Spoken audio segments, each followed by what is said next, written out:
The First Book of Kings, the Reign of Solomon. Chapter 1.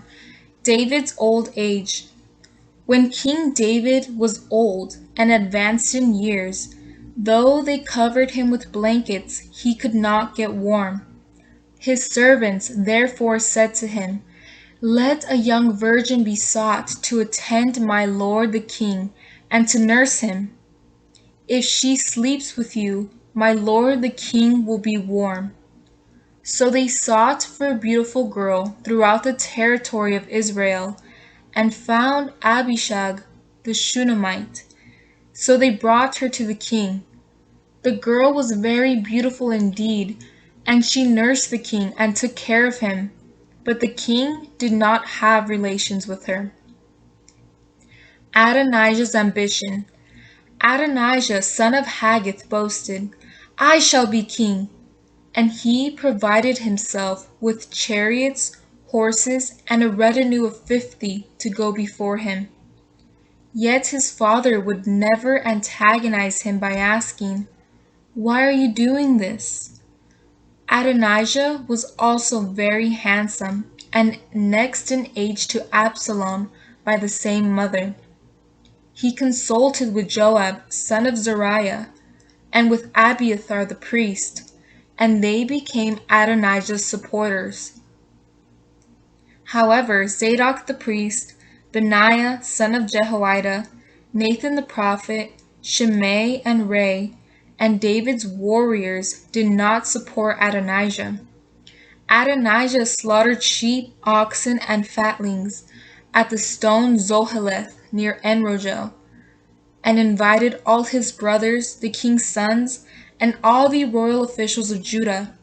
But he did not invite Nathan the prophet, or Benaiah, or the warriors, or Solomon his brother.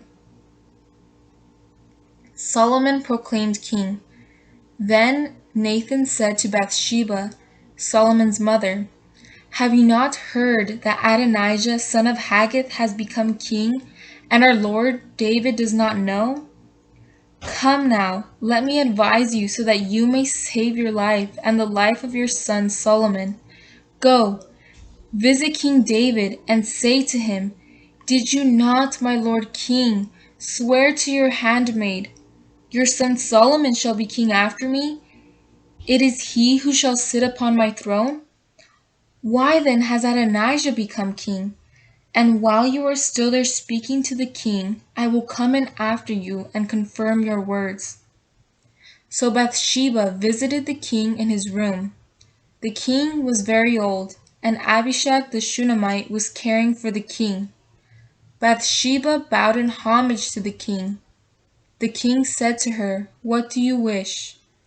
She answered him, "My lord, you swore to your servant by the Lord your God, Solomon your son will be king after me.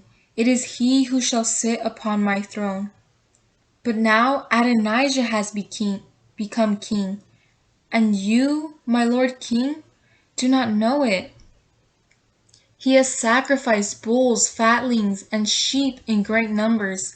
He has invited all the king's sons, Abiathar the priest, and Joab the commander of the army, but not your servant Solomon.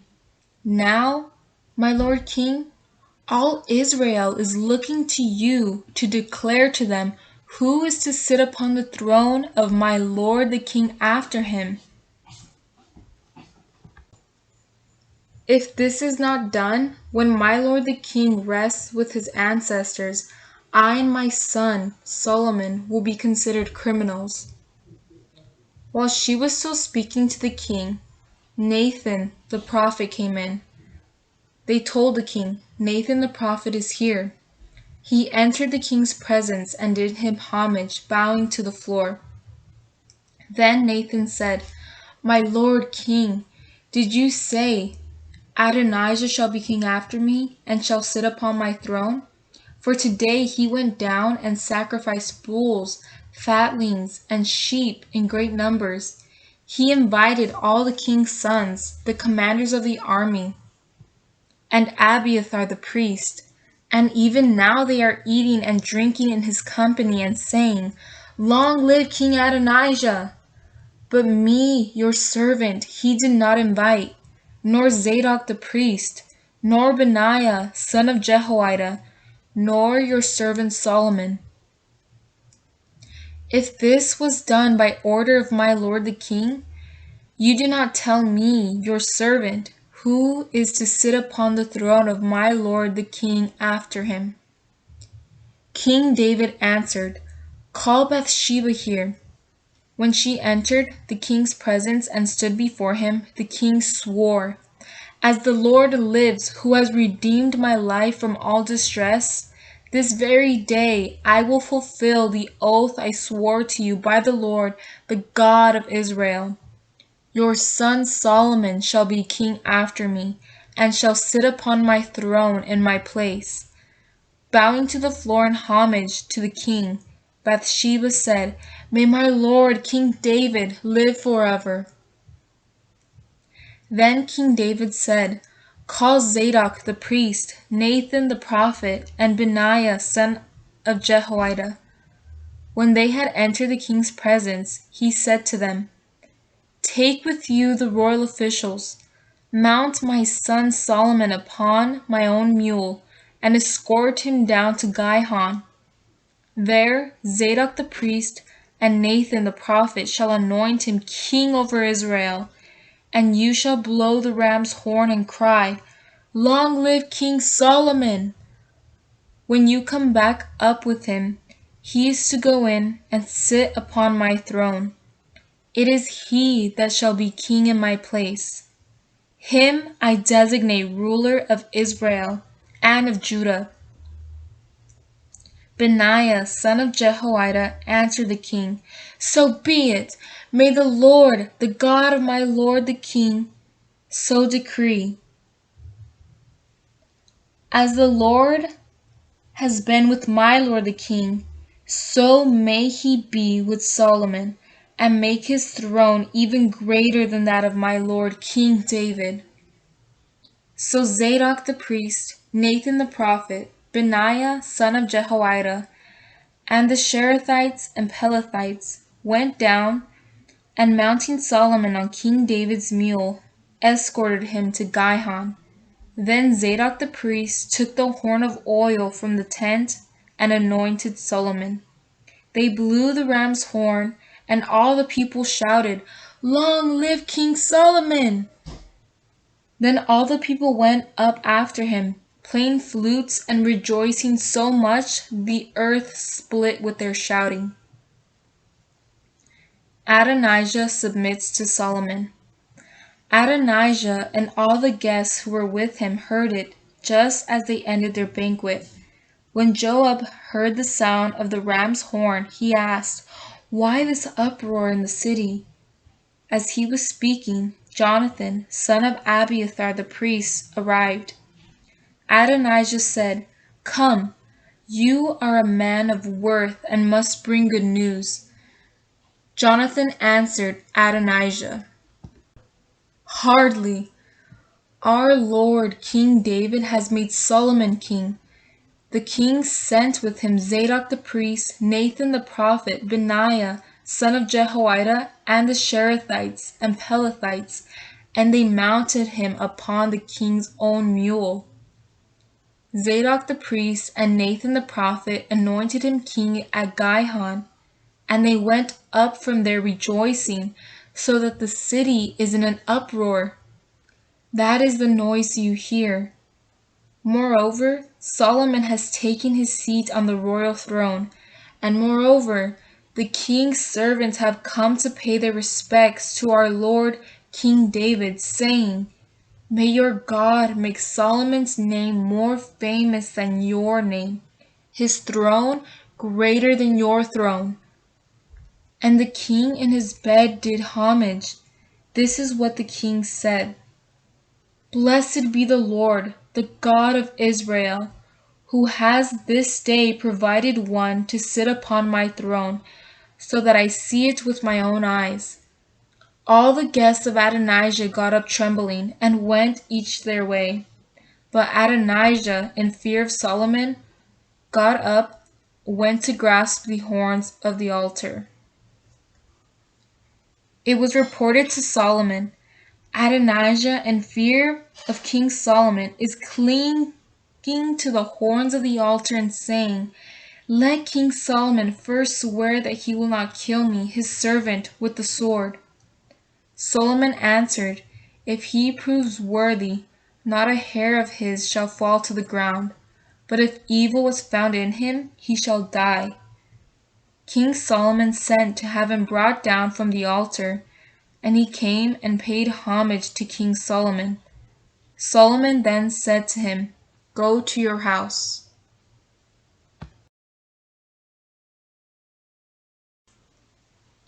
Chapter 2. David's last instructions and death. When the time of David's death drew near, he gave these instructions to Solomon his son. "I am going the way of all the earth. Be strong and be a man. Keep the mandate of the Lord your God, walking in his ways and keeping his statutes, commands, ordinances, and decrees, as they are written in the law of Moses, that you may succeed in whatever you do and wherever you turn, and that the Lord may fulfill the word he spoke concerning me. If your sons so conduct themselves that they walk before me in faithfulness with their whole heart and soul, there shall never be wanting someone of your line on the throne of Israel. You yourself know what Joab, son of Zeruiah, did to me, what he did to the two commanders of Israel's armies, Abner, son of Ner, and Amasa, son of Jether. He killed them and brought the blood of war into a time of peace, and put the blood of war on the belt about his waist and the sandal on his foot. Act with all the wisdom you possess. Do not let his gray head go down to Sheol in peace. But be true to the sons of Barzillai, the Gileadite,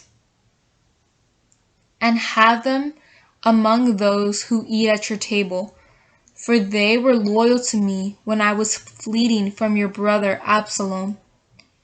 You also have with you Shimei, son of Gera, the Benjaminite of Bahurim, who cursed me bitterly the day I was going to Mahanaim.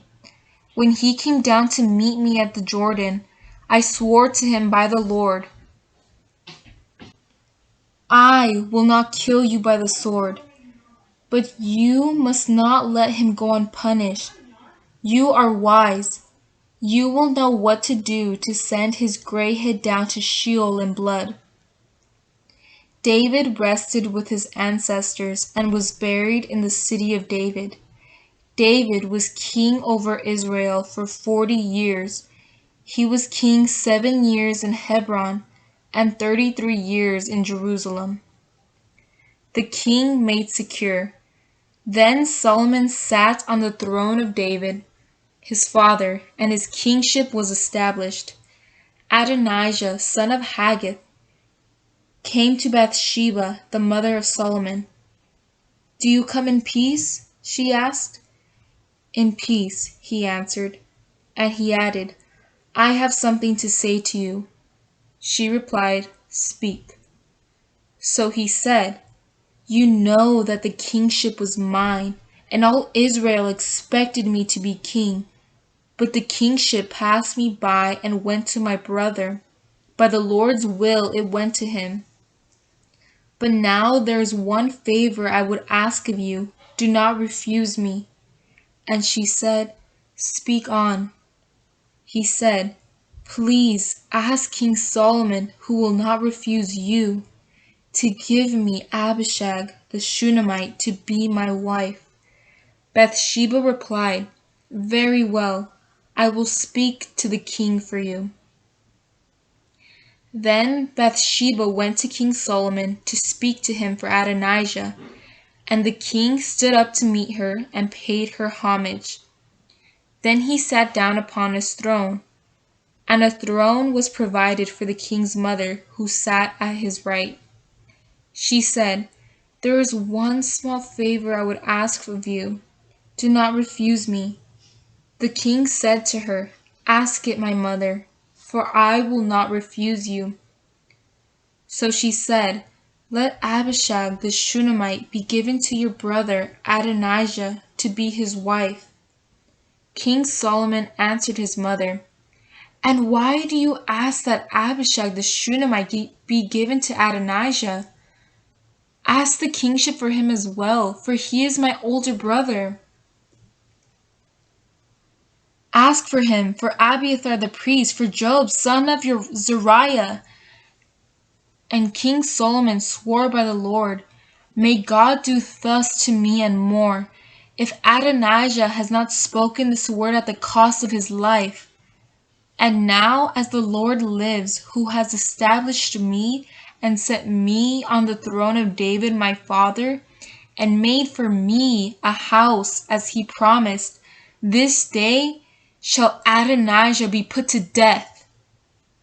Then King Solomon sent Benaiah, son of Jehoiada, who struck him dead. The king said to Abiathar the priest, "Go to your estate in Anathoth. Though you deserve to die, I shall not put you to death at this time, because you carried the ark of the Lord God before David my father, and shared in all the hardships my father endured." So Solomon dismissed Abiathar from the office of priest of the Lord, thus fulfilling the word the Lord had spoken in Shiloh against the house of Eli. When the news came to Joab, since he had sided with Adonijah, though not with Absalom, he fled to the tent of the Lord and clung to the horns of the altar. He sent Benaiah, son of Jehoiada, with the order, "Go, strike him down." Benaiah went to the tent of the Lord and said to him, "The king says, 'Come out.'" But he answered, "No, I will die here." Benaiah reported to the king, "This is what Joab said to me in reply." The king answered him, "Do as he has said. Strike him down and bury him, and remove from me and from my father's house the blood which Joab shed without provocation. The Lord will bring blood upon his own head, because he struck down 2 men better and more just than himself, and slew them with the sword without my father David's knowledge: Abner, son of Ner, commander of Israel's army, and Amasa, son of Jether, commander of Judah's army. Their blood will be upon the head of Joab and his descendants, but upon David and his descendants, upon his house and his throne, there shall be peace forever from the Lord." Benaiah, son of Jehoiada, went back, struck him down, and killed him.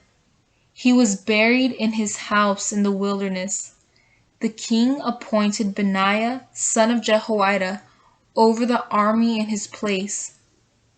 Zadok the priest, the king, put in place of Abiathar. Then the king summoned Shimei and said to him, "Build yourself a house in Jerusalem and stay there. Do not go anywhere else. For the day you leave and cross the Wadi Kidron, be certain you shall surely die. Your blood shall be upon your own head." Shimei answered the king, "I accept. Your servant will do just as my lord the king has said." So Shimei stayed in Jerusalem for a long time. But 3 years later, 2 of Shimei's servants ran away to Ashish, son of Maacah, king of Gath, and Shimei was told, "Your servants are in Gath." So Shimei rose, saddled his donkey, and went to Ashish in Gath in search of his servants. And Shimei returned from Gath with his servants. When Solomon was told that Shimei had gone from Jerusalem to Gath and had returned, the king summoned Shimei and said to him, Did I Not have you swear by the Lord and warn you clearly, the day you leave and go anywhere else, be certain you shall surely die? And you answered, I accept and obey. Why then have you not kept the oath of the Lord and the command that I gave you? And the king said to Shimei, in your heart you know very well the evil that you did to David my father. Now the Lord is bringing your own evil upon your head. But King Solomon shall be blessed, and David's throne shall be established before the Lord forever. The king then gave the order to Benaiah, son of Jehoiada, who went out and struck him dead. And the royal power was established in Solomon's hands. Chapter 3. Early promise of Solomon's reign.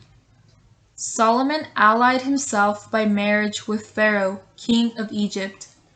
He married the daughter of Pharaoh and brought her to the city of David until he should finish building his own house and the house of the Lord and the wall around Jerusalem.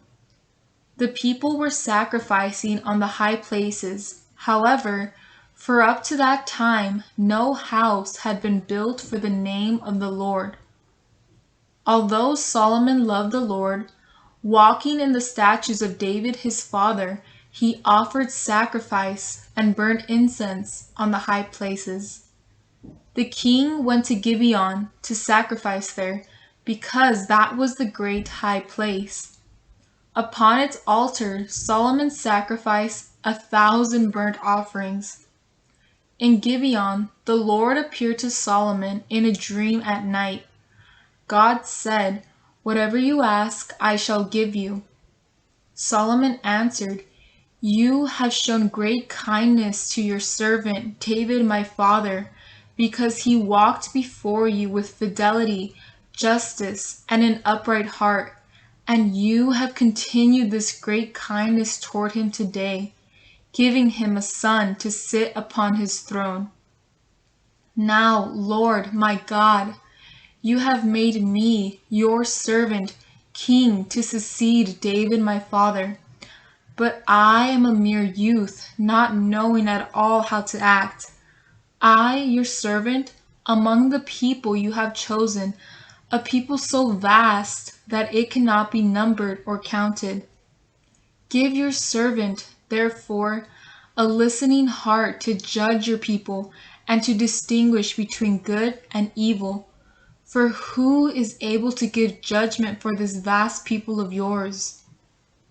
The Lord was pleased by Solomon's request, so God said to him, because you asked for this, you do not ask for a long life for yourself, nor for riches, nor for the life of your enemies, but you asked for discernment to know what is right. I now do as you request. I give you a heart so wise and discerning that there has never been anyone like you until now, nor after you will there be anyone equal to you. In addition, I give you what you have not asked for. I give you such riches and glory that among kings there will be no one like you all your days. And if you walk in my ways, keeping my statutes and commandments, as David your father did, I will give you a long life. Solomon awoke. It was a dream. He went to Jerusalem, stood before the ark of the covenant of the Lord, sacrificed burnt offerings and communion offerings, and gave a feast for all his servants. Solomon's listening heart. Later, 2 prostitutes came to the king and stood before him. One woman said, by your leave, my lord, this woman and I live in the same house, and I give birth in the house while she was present. On the 3rd day after I gave birth, this woman also gave birth. We were alone. No one else was in the house with us. Only the 2 of us were in the house. This woman's son died during the night when she lay on top of him. So in the middle of the night she got up and took my son from my side as your servant was sleeping. Then she laid him in her bosom and laid her dead son in my bosom. I rose in the morning to nurse my son, and he was dead. But when I examined him in the morning light, I saw it was not the son I had borne. The other woman answered, "No, the living one is my son, the dead one is yours." But the first kept saying, "No, the dead one is your son, the living one is mine." Thus they argued before the king. Then the king said, "One woman claims this, the living one is my son, the dead one is yours."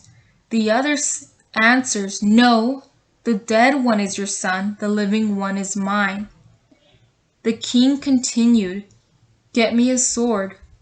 When they brought the sword before the king, he said, "Cut the living child in two and give half to one woman and half to the other." The woman whose son was alive, because she was stirred with compassion for her son, said to the king, "Please, my lord, give her the living baby, do not kill it." But the other said, "It shall be neither mine nor yours, cut it in two." The king then answered, "Give her the living baby, do not kill it, she is the mother." When all Israel heard the judgment the king had given, they were in awe of him, because they saw that the king had in him the wisdom of God for giving right judgment. Chapter 4. Solomon's Riches, Domestic Affairs. Solomon was king over all Israel, and these were the officials he had in his service: Azariah, son of Zadok the priest; Elihoreph and Ahijah, sons of Shisha, scribes; Jehoshaphat, son of Ahilud the chancellor; Benaiah, son of Jehoiada, in charge of the army; Zadok and Abiathar, priests; Azariah, son of Nathan, in charge of the governors; Zabud, son of Nathan, priest and companion to the king; Ahishar, master of the palace; and Adoniram, son of Abda, in charge of the forced labor. Solomon had 12 governors over all Israel who supplied food for the king and his household, each having to provide for 1 month in the year.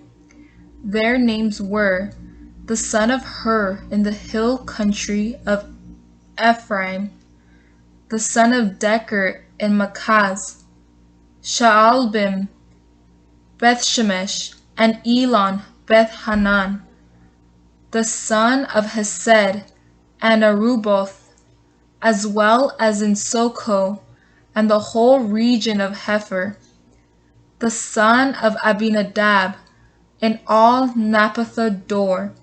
He was married to Taphath, Solomon's daughter. Baana, son of Ahilud, in Taanach and Megiddo, and all Beth-shean, near Zarethan, below Jezreel, from Beth-shean to Abel Meholah, to beyond Jokmeam, the son of Geber in Ramoth Gilead, having charge of the villages of Jair, son of Manasseh in Gilead, and of his district in Argob in Bashan, 60 large walled cities with gates barred with bronze. Ahinadab, son of Iddo, in Mahanaim; Ahimaaz in Naphtali. He was married to Basemath, another daughter of Solomon. Baana, son of Hushai, in Asher and Aleph; Jehoshaphat, son of Paruah, and Issachar, Shimei son of Elah in Benjamin, Geber son of Uri in the land of Gilead, the land of Sihon, king of the Amorites, and of Og, king of Bashan. There was one governor besides in the land of Judah. Judah and Israel were as numerous as the sands by the sea. They ate and drank and rejoiced. Chapter 5 Solomon's Riches, International Affairs. Solomon ruled over all the kingdoms from the river to the land of the Philistines, down to the border of Egypt. They paid Solomon tribute and served him as long as he lived. Solomon's provisions for each day were 30 cores of fine flour, 60 cores of meal, 10 fatted oxen, 20 pasture-fed oxen, and 100 sheep, not counting harts, gazelles, roebucks, and fatted fowl. He had dominion over all the land west of the river, from Tifsa to Gaza, and all its kings, and he had peace on all his borders round about. Thus Judah and Israel lived in security, everyone under their own vine and fig tree, from Dan to Beer-sheba, as long as Solomon lived. Solomon's riches, chariots and horses. Solomon had 40,000 stalls for horses, for chariots, and 12,000 horsemen. The governors, one for each month, provided food for King Solomon and for all the guests at King Solomon's table. They left nothing unprovided. For the chariot horses and draft animals also, each brought his quota of barley and straw to the required place. Solomon's renown. Moreover, God gave Solomon wisdom, exceptional understanding, and knowledge as vast as the sand on the seashore. Solomon's wisdom surpassed that of all the peoples of the east and all the wisdom of Egypt. He was wiser than anyone else, wiser than Ethan the Ezrahite, or Heman, Chalcol, and Darda, the musicians, and his fame spread throughout the neighboring peoples. Solomon also uttered 3,000 proverbs, and his songs numbered 1,005. He spoke of plants from the cedar on Lebanon to the hyssop growing out of the wall, and he spoke about beasts, birds, reptiles, and fishes. People from all nations came to hear Solomon's wisdom, sent by all the kings of the earth who had heard of his wisdom. Preparations for the temple. When Hiram, king of Tyre, heard that Solomon had been anointed king in place of his father, he sent an embassy to him, for Hiram had always been David's friend. Solomon sent back this message to Hiram: "You know that David my father, because of the wars that beset him, could not build a house for the name of the Lord his God until such time as the Lord should put his enemies under the soles of his feet. But now the Lord my God has given me rest on all sides, without adversary or misfortune. So I intend to build a house for the name of the Lord my God, as the Lord said to David my father, 'Your son, whom I will put upon your throne in your place, shall build a house for my name.' Give orders then to have cedars from the Lebanon cut down for me. My servants shall accompany yours, and I will pay you whatever you say for your servants' wages, for you know that there is no one among us who is skilled in cutting timber like the Sidonians." When Hiram had heard the words of Solomon, he was overjoyed and said, Blessed be the Lord this day, who has given David a wise son over this numerous people. Hiram then sent word to Solomon, I have heard the proposal you sent me, and I will provide all the cedars and fir trees you desire. My servants shall bring them down from the Lebanon to the sea, and I will arrange them into rafts in the sea and bring them whatever you say. There I will break up the rafts, and you shall take the lumber. You, for your part, shall furnish the provisions I desire for my household. So Hiram continued to provide Solomon with all the cedars and fir trees he desired, while Solomon gave Hiram 20,000 cores of wheat to provide for his household and 20 cores of hand-pressed oil. Solomon gave Hiram all this every year. The Lord gave Solomon wisdom as he promised him. So there was peace between Hiram and Solomon, and the two of them made a covenant. King Solomon raised 30,000 forced laborers from all Israel. He sent them to the Lebanon for a month in relays of 10,000. So that they spent 1 month in the Lebanon and 2 months at home. Adoniram was in charge of the forced labor. Solomon had 70,000 carriers and 80,000 stonecutters in the mountain, in addition to 3,300 overseers answerable to Solomon, who were in charge of the work and directed the people engaged in the work. By order of the king, fine large blocks of stone were quarried to give the house a foundation of hewn stone. Solomon's and Hiram's builders, along with others from Jabal, shaped them and prepared the wood and stones for building the house. Chapter 6. Building of the Temple. In the 480th year after the Israelites went forth from the land of Egypt, in the 4th year of Solomon's reign over Israel, in the month of Ziv, the 2nd month, he began to build the house of the Lord. The house which King Solomon built for the Lord was 60 cubits long, 20 wide, and 30 high. The porch in front of the nave of the house was 20 cubits from side to side along the width of the house, and 10 cubits deep in front of the house. Windows with closed lattices were made for the house, and adjoining the wall of the house he built a structure around its walls that enclosed the nave and the inner sanctuary. And he made side chambers all around.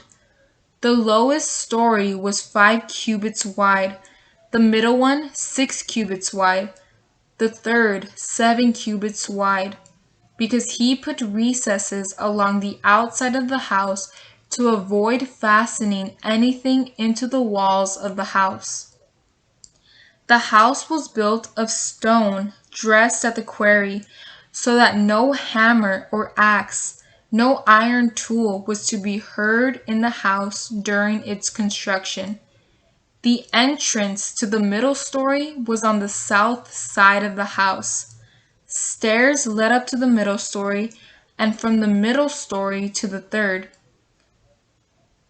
When he had finished building the house, it was roofed in with rafters and boards of cedar. He built the substructure 5 cubits high, all along the outside of the house, to which it was joined by cedar beams.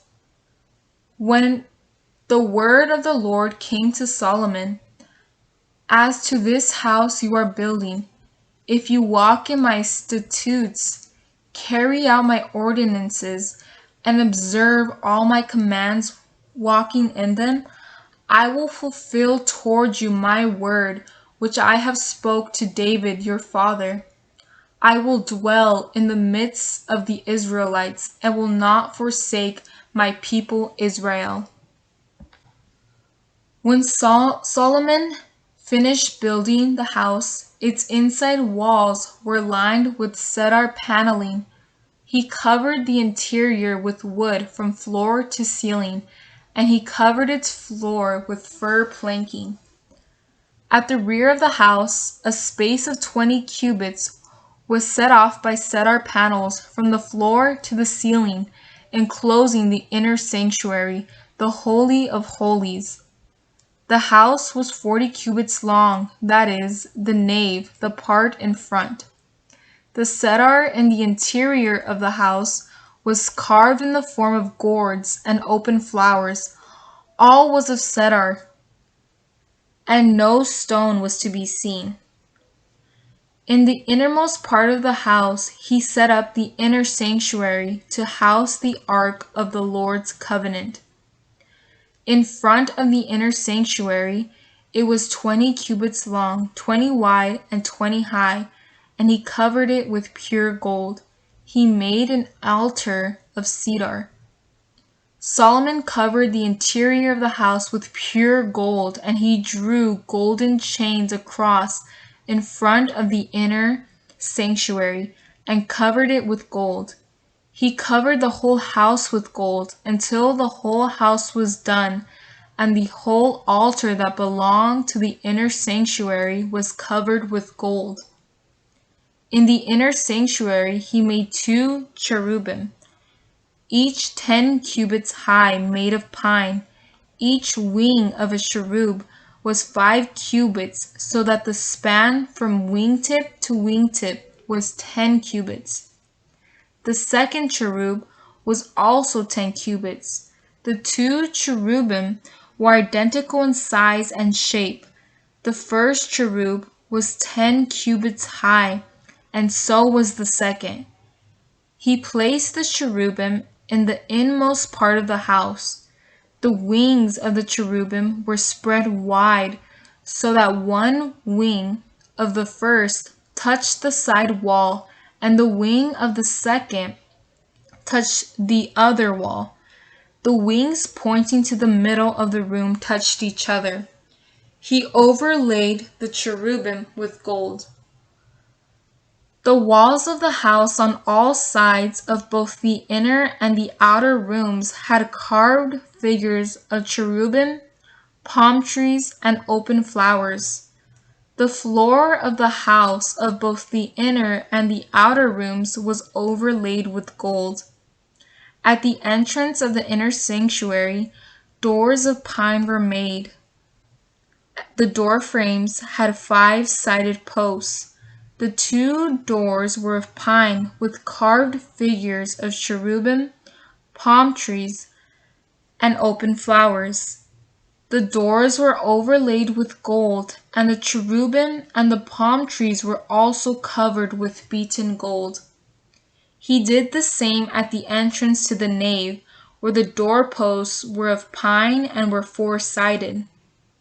The 2 doors were of fir wood, each door consisting of 2 panels hinged together, and he carved cherubim, palm trees, and open flowers, and plated them with gold. He walled off the inner court with gold.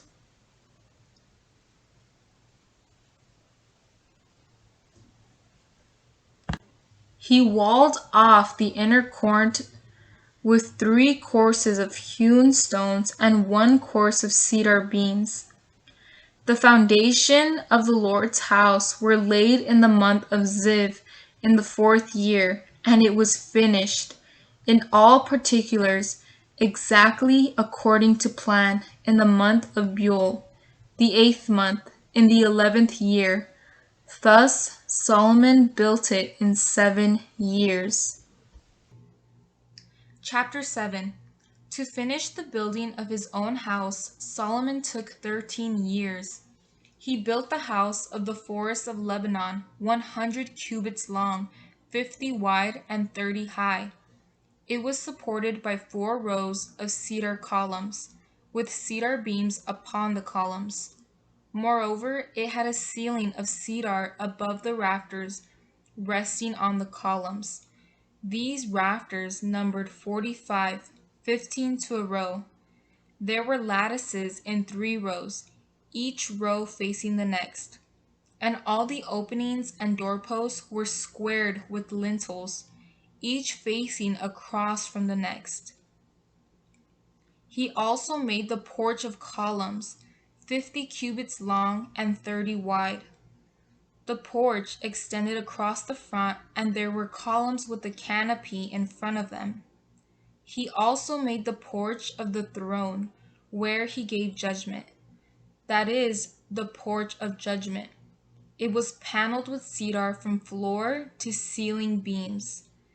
The house in which he lived was in another court, set in deeper than the porch, and of the same construction. Solomon made a house like this porch for Pharaoh's daughter, whom he had married. All these buildings were of fine stones, hewn to size and trimmed front and back with the saw, from the foundation to the bonding course, and outside as far as the great court.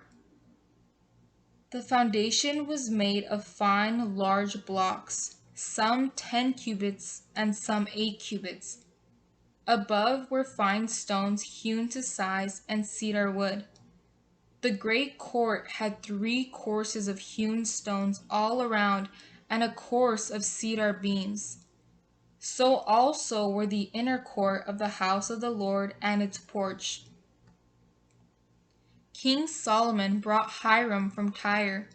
He was a bronze worker, the son of a widow from the tribe of Naphtali. His father had been from Tyre. He was endowed with wisdom, understanding, and knowledge for doing any work in bronze. He came to King Solomon and did all his metal work. He fashioned 2 bronze columns, each 18 cubits high and 12 cubits in circumference. He also made 2 capitals cast in bronze to be placed on top of the columns, each of them 5 cubits high. There were meshes made like netting, and braid made like chains for the capitals on top of the columns, 7 for each capital. He also cast pomegranates, 2 rows around each netting to cover the capital on top of the columns. The capitals on top of the columns in the porch were made like lilies, 4 cubits high, and the capitals on the 2 columns, both above and adjoining the bulge where it crossed out of the netting, had 200 pomegranates in rows around each capital. He set up the columns at the temple porch. One he set up to the south and called it Jachin, and the other to the north and called it Boaz. The top of the columns was made like a lily. Thus the work on the columns was completed. Then he made the Molten Sea. It was made with a circular rim and measured 10 cubits across, 5 in height, and 30 in circumference. Under the brim, gourds encircled it for 10 cubits around the compass of the sea. The gourds were in 2 rows and were cast in one mold with the sea. This rested on 12 oxen, 3 facing north, 3 facing west, 3 facing south, and 3 facing east, with their haunches all toward the center. Upon them was set the sea. It was a handbreadth thick, and its brim resembled that of a cup, being lily-shaped. Its capacity was 2,000 baths. He also made 10 stands of bronze, each 4 cubits long, 4 wide, and 3 high. When these stands were constructed, panels were set within the framework. On the panels within the frames there were lions, oxen, and cherubim, And on the frames likewise, above and below the lions and oxen, there were wreaths in hammered relief. Each stand had 4 bronze wheels and bronze axles, and 4 legs of each stand had cast braces, which were under the basin. They had wreaths on each side. The mouth of the basin was inside and a cubit above, the crown, whose opening was round, made like a receptacle, a cubit and a half in depth. There was carved work at the opening, on panels that were square, not circular. The 4 wheels were below the paneling, and the axletrees of the wheels and the stand were of one piece. Each wheel was a cubit and a half high. The wheels were constructed like chariot wheels. Their axletrees, rims, spokes, and hubs were all cast. The 4 braces reached the 4 corners of each stand and formed part of the stand. At the top of the stand there was a raised collar half a cubit high, and the handles and panels on top of the stand formed part of it. On the flat ends of the handles and on the panels, wherever there was a bare space, cherubim, lions, and palm trees were carved, as well as wreaths all around. This was how he made the 10 stands, all of the same casting, the same size, the same shape. He made 10 bronze basins, each 4 cubits in diameter, with the capacity of 40 baths, 1 basin on top each of the 10 stands. He placed the stands, 5 on the south side of the house and 5 on the north.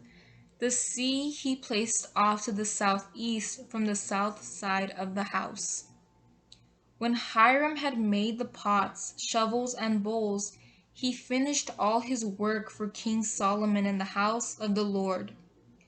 2 columns, 2 nodes for the capitals on top of the columns, 2 pieces of netting covering the 2 nodes for the capitals on top of the columns, 400 pomegranates in double rows on both pieces of netting that covered the 2 nodes of the capitals on top of the columns, 10 stands, 10 basins on the stands, 1 sea, 12 oxen supporting the sea, pots, shovels, and bowls. All these articles which Hiram made for King Solomon in the house of the Lord were of burnished bronze. The king had them cast in the neighborhood of the Jordan, between Succoth and Zarethan, in thick clay molds. Solomon did not weigh all the articles because they were so numerous. The weight of the bronze, therefore, was not determined. Solomon made all the articles that were for the house of the Lord: the golden altar, the table on which the showbread lay, the lampstands of pure gold, 5 to the right and 5 to the left before the inner sanctuary, their flowers, lamps, and tongs of gold, basins, snuffers, bowls, cups, and fire pans of pure gold, hinges of gold for the doors of the innermost part of the house, or Holy of Holies, and for the doors of the outer room, the nave. When all the work undertaken by King Solomon in the house of the Lord was completed, he brought in the votive offerings of his father David, and put the silver, gold, and other articles in the treasuries of the house of the Lord. Chapter 8. Dedication of the Temple. Then Solomon assembled the elders of Israel and all the heads of the tribes, the princes in the ancestral houses of the Israelites. They came to King Solomon in Jerusalem to bring up the ark of the Lord's covenant from the city of David, which is Zion. All the people of Israel assembled before King Solomon during the festival in the month of Ethanim, the 7th month. When all the elders of Israel had arrived, the priests took up the ark. And they brought up the ark of the Lord and the tent of meeting with all the sacred vessels that were in the tent. The priests and Levites brought them up. King Solomon and the entire community of Israel gathered for the occasion before the ark, sacrificed sheep and oxen too many to number or count. The priests brought the ark of the covenant of the Lord to its place, the inner sanctuary of the house, the Holy of Holies, beneath the wings of the cherubim. The cherubim had their wings spread out over the place of the ark, sheltering the ark and its poles from above. The poles were so long that their ends could be seen from the holy place in front of the inner sanctuary. They cannot be seen from outside, but they remain there to this day. There was nothing in the ark but the 2 stone tablets which Moses had put there at Horeb, when the Lord made a covenant with the Israelites after they went forth from the land of Egypt. When the priests left the holy place, the cloud filled the house of the Lord, so that the priests could no longer minister because of the cloud, since the glory of the Lord had filled the house of the Lord. Then Solomon said, "The Lord intends to dwell in the dark cloud. I have indeed built you a princely house, the base for your enthronement forever."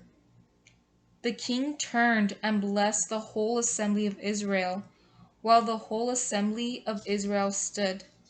He said, "Blessed be the Lord, the God of Israel, who with his own mouth spoke a promise to David my father, and by his hand fulfilled it, saying, Since the day I brought my people Israel out of Egypt, I have not chosen a city out of any tribe of Israel for the building of a house, that my name might be there, but I have chosen David to rule my people Israel.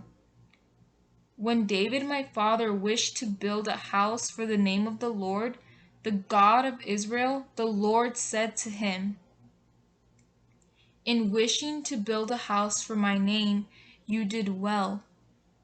But it is not you who will build the house, but your son, who comes from your loins. He shall build the house for my name. Now the Lord has fulfilled the word he spoke.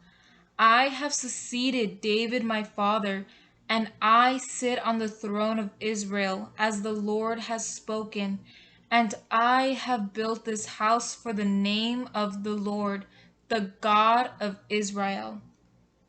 I have provided there a place for the ark, in which is the covenant of the Lord that he made with our ancestors when he brought them out of the land of Egypt. Solomon's prayer. Solomon stood before the altar of the Lord in the presence of the whole assembly of Israel, and stretching forth his hands toward heaven, he said, Lord, God of Israel, there is no God like you in heaven above or on earth below. You keep covenant and love toward your servants who walk before you with their whole heart. The covenant that you kept toward your servant, David my father, what you promised him, your mouth has spoken, and your hand has fulfilled this very day. And now, Lord, God of Israel, keep toward your servant, David my father, what you promised.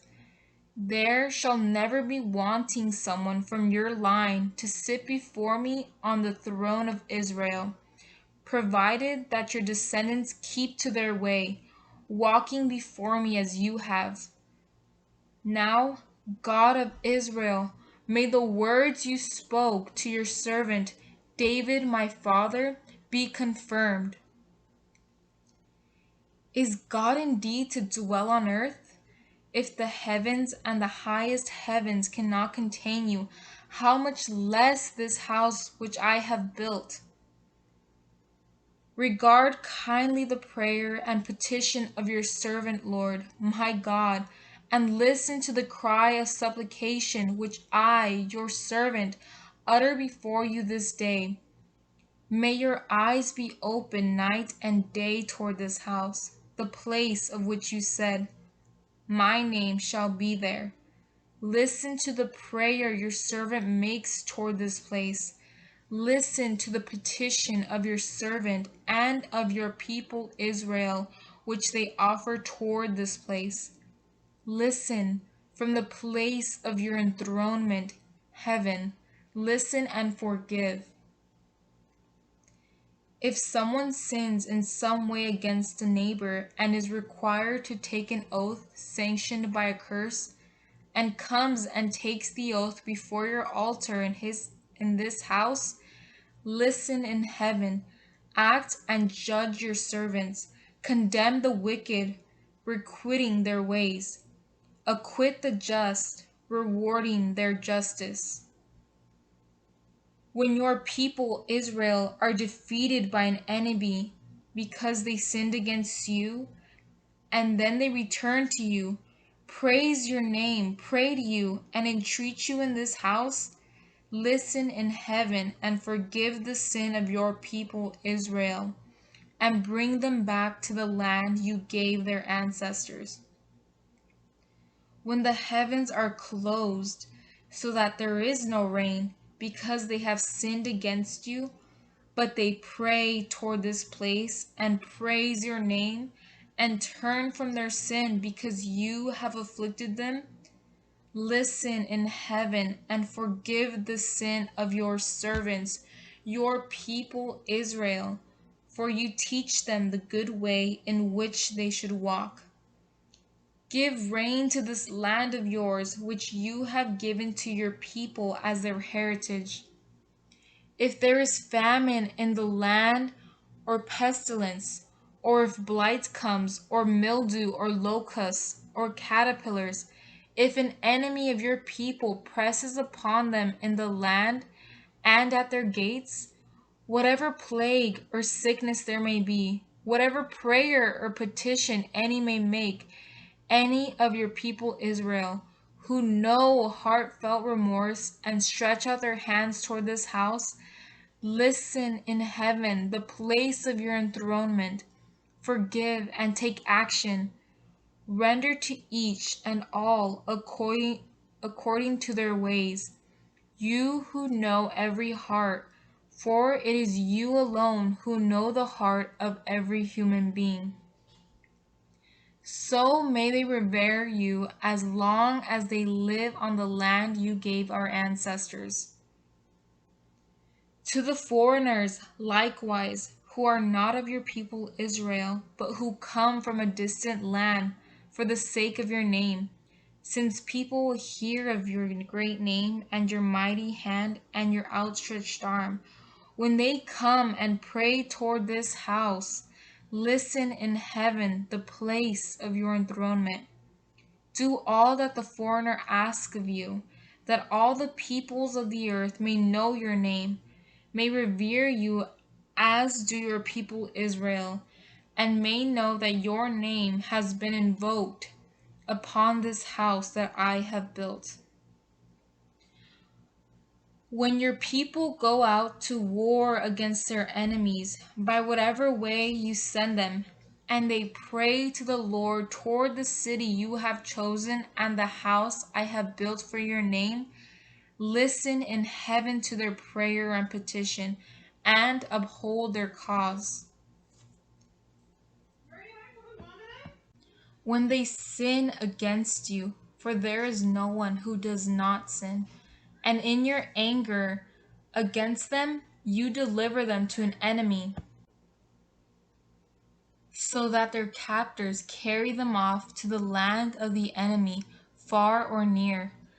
And they have a change of heart in the land of their captivity, and they turn and entreat you in the land of their captors, and say, we have sinned and done wrong. We have been wicked.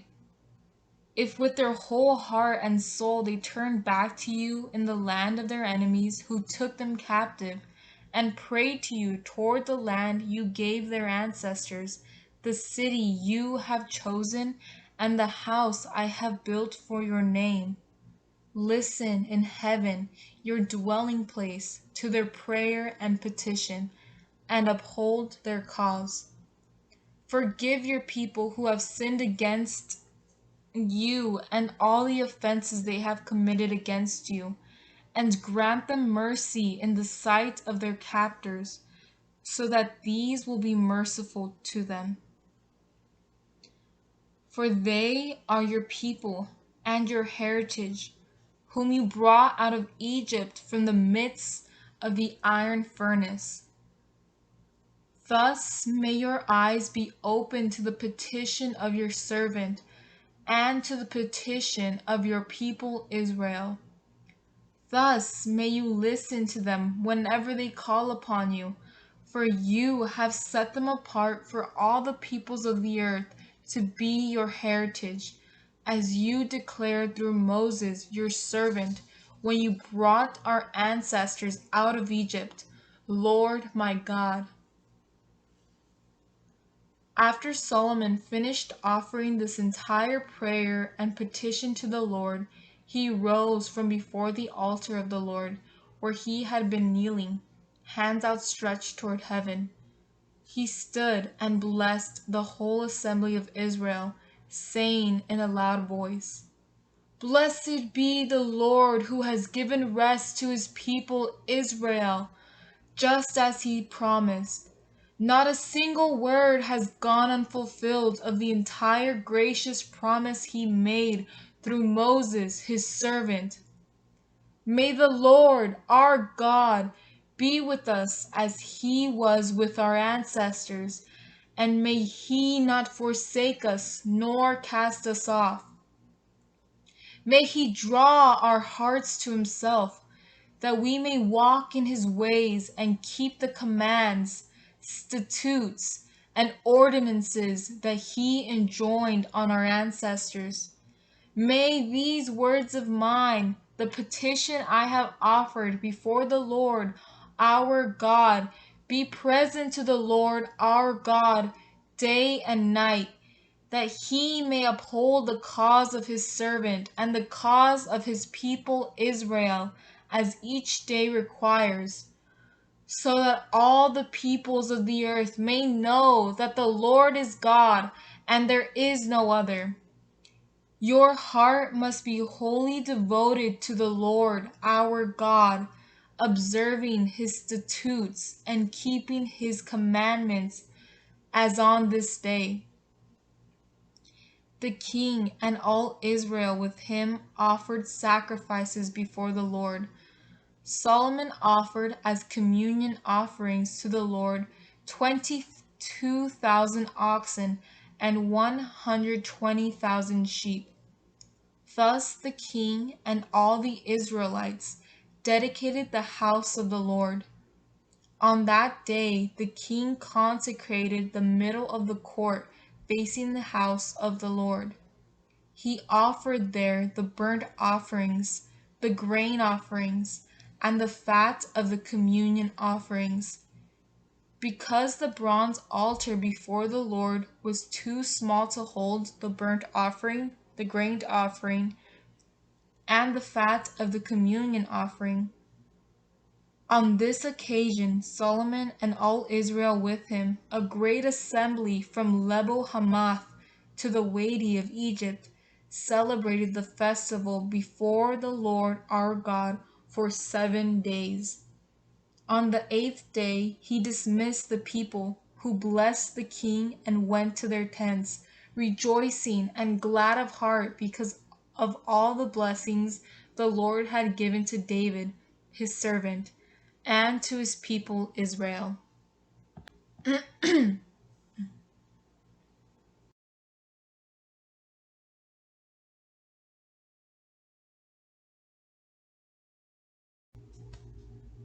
Chapter 9.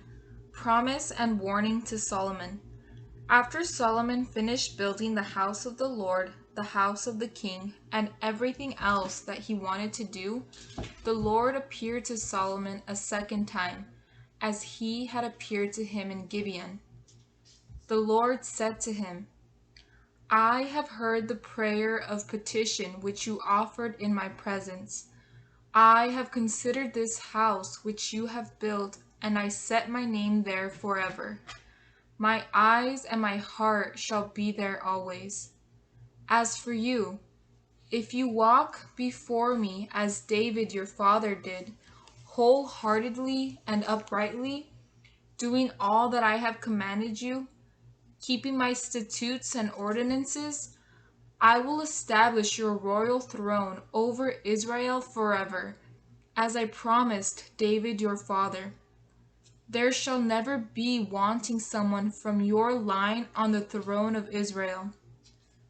But if ever you and your descendants turn from following me, fail to keep my commandments and statutes which I set before you, and proceed to serve other gods and bow down to them, I will cut off Israel from the land I gave them, and repudiate the house I have consecrated for my name.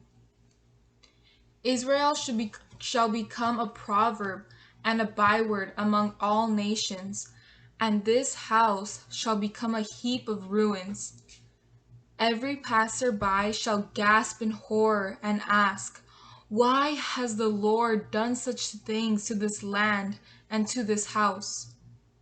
And the answer will come, because they abandoned the Lord, their God, who brought their ancestors out of the land of Egypt, and they embraced other gods, bowing down to them and serving them.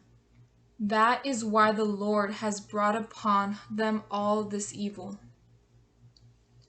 After building the temple, after the 20 years during which Solomon built the two houses, the house of the Lord and the house of the king, Hiram, king of Tyre, supplying Solomon with all the cedar wood, fir wood, and gold he wished, and King Solomon giving Hiram in return 20 cities in the land of Galilee. Hiram left Tyre to see the cities Solomon had given him, but he was not satisfied with them. So he said, what are these cities you have given me, my brother? And he called them the land of Cabul, as they are called to this day.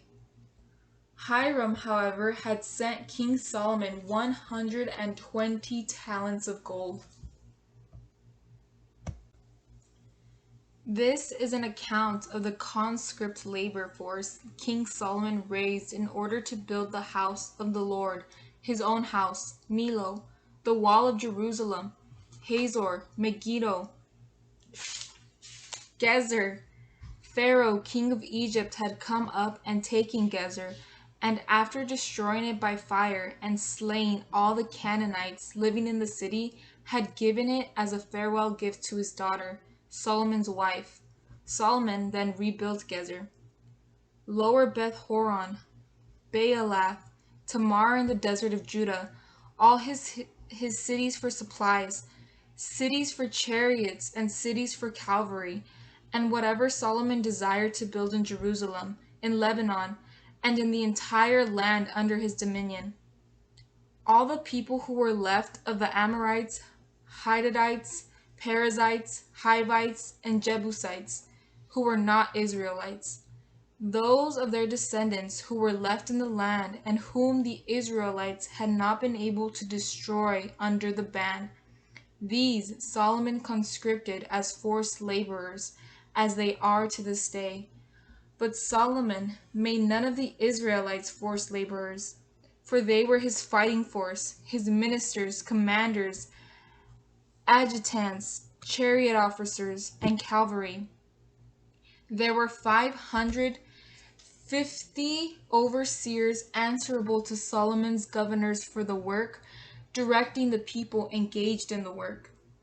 As soon as Pharaoh's daughter went up from the city of David to her house, which he had built for her, Solomon built Millo, 3 times a year Solomon used to offer burnt offerings and communion offerings on the altar which he had built to the Lord, and to burn incense before the Lord.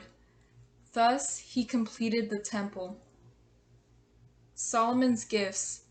King Solomon also built a fleet at Ezion-Geber, which is near Elath. To this on the shore Hiram of the Red sent Sea, his own servants, in the land expert of sailors Edom, with the servants of Solomon. They went to Ophir and obtained 420 talents of gold and brought it to King Solomon. Chapter 10. Solomon's Listening Heart, the Queen of Sheba.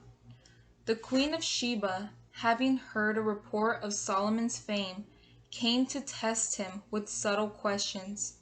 She arrived in Jerusalem with a very numerous retinue, and with camels bearing spices, a large amount of gold, and precious stones. She came to Solomon and spoke to him about everything that she had on her mind.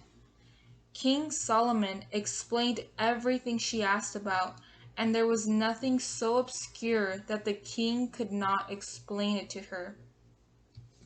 When the Queen of Sheba witnessed Solomon's great wisdom, the house he had built, the food at his table, the seating of his ministers, the attendance and dress of his waiters, his servers, and the burnt offerings he offered in the house of the Lord, it took her breath away. The report I heard in my country about your deeds and your wisdom is true, she told the king. I did not believe the report until I came and saw with my own eyes that not even the half had been told me. Your wisdom and prosperity surpass the report I heard.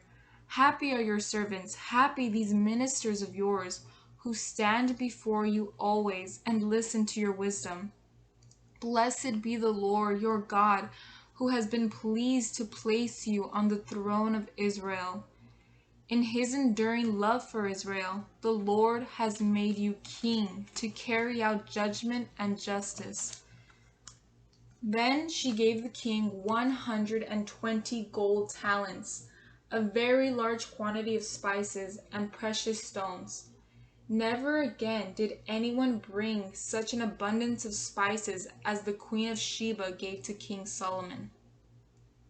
Hiram's fleet, which used to bring gold from Ophir, also brought from there a very large quantity of almug, wood, and precious stones. With this wood the king made supports for the house of the Lord and for the house of the king, and harps and lyres for the singers.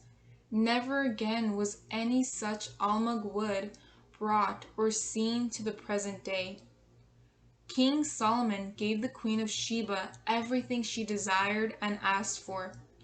Besides what King Solomon gave her from Solomon's royal bounty, then she returned with her servants to her own country.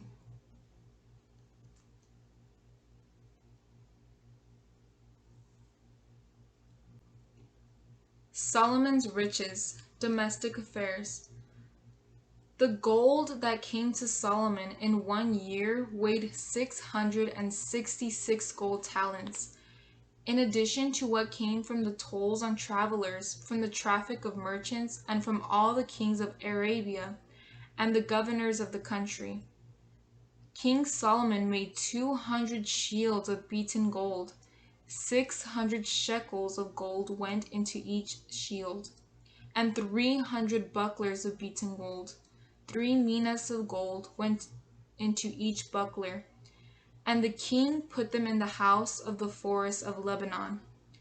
The king made a large ivory throne and overlaid it with refined gold. The throne had 6 steps, a back with a round top, and an arm on each side of the seat, with 2 lions standing next to the arms, and 12 other lions standing there on the steps, 2 to a step, 1 on either side of each step. Nothing like this was made in any other kingdom. All King Solomon's drinking vessels were gold, and all the utensils in the house of the forest of Lebanon were pure gold. There was no silver, for in Solomon's time silver was reckoned as nothing. For the king had a fleet of Tarshish ships at sea with Hiram's fleet. Once every 3 years, the fleet of Tarshish ships would come with a cargo of gold, silver, ivory, apes, and peacocks. Solomon's renown. Thus King Solomon surpassed all the kings of the earth in riches and wisdom, and the whole world sought audience with Solomon to hear the wisdom God had put into his heart. They all brought their yearly tribute: vessels of silver and gold, garments, weapons, spices, horses and mules, what was due each year. Solomon's riches, chariots and horses. Solomon amassed chariots and horses. He had 1,400 chariots and 12,000 horses. These he allocated among the chariot cities and to the king's servants' service in Jerusalem. The king made silver as common in Jerusalem as stones, and cedars as numerous as the sycamores of the Shephelah. Solomon's horses were imported from Egypt and from Cilicia, where the king's merchants purchased them. A chariot imported from Egypt cost 600 shekels of silver, a horse 150 shekels. They were exported at these rates to all the Hittite and Aramean kings.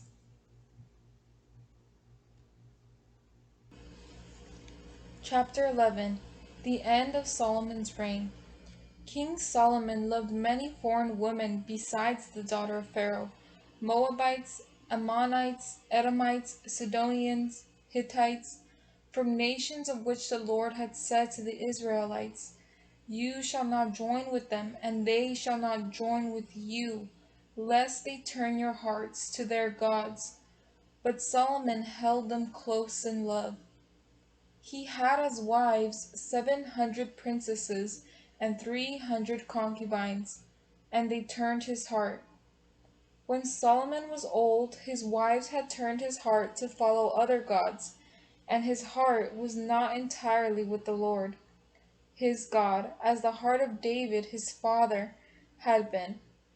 Solomon followed Astarte, the goddess of the Sidonians, and Milcom, the abomination of the Ammonites.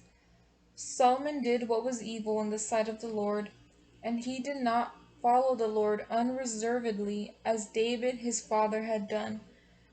Solomon then built a high place to Chemosh, the abomination of Moab, and to Molech, the abomination of the Ammonites, on the mountain opposite Jerusalem. He did the same for all his foreign wives, who burned incense and sacrificed to their gods. The Lord became angry with Solomon because his heart turned away from the Lord, the God of Israel, who had appeared to him twice and commanded him not to do this very thing, not to follow other gods. But he did not observe what the Lord commanded. So the Lord said to Solomon, "Since this is what you want, and you have not kept my covenant and the statutes which I enjoined on you, I will surely tear the kingdom away from you and give it to your servant. But I will not do this during your lifetime, for the sake of David your father. I will tear it away from your son's hand. Nor will I tear away the whole kingdom. I will give your son one tribe for the sake of David my servant, and for the sake of Jerusalem, which I have chosen." Threats to Solomon's kingdom. The Lord then raised up an adversary against Solomon, Hadad the Edomite, who was of the royal line in Edom. Earlier, when David had conquered Edom, Joab, the commander of the army, while going to bury the slain, killed every male in Edom. Joab and all Israel remained there 6 months until they had killed off every male in Edom. But Hadad with some Edomite servants of his father, fled toward Egypt. Hadad was then a young boy. They left Midian and came to Paran. They gathered men from Paran and came to Egypt, to Pharaoh, king of Egypt. He gave Hadad a house, appointed him rations, and assigned him land. Hadad won great favor with Pharaoh, so that he gave him in marriage his sister-in-law, the queen, the sister of Queen Tiphanes, his own wife. Tiphanes' sister bore Hadad a son, Genubath. Tiphanes weaned him in Pharaoh's palace, and Genubath lived in Pharaoh's house, with Pharaoh's own sons. When Hadad in Egypt heard that David rested with his ancestors, and that Joab, the commander of the army, was dead, he said to Pharaoh, "Give me leave to return to my own land."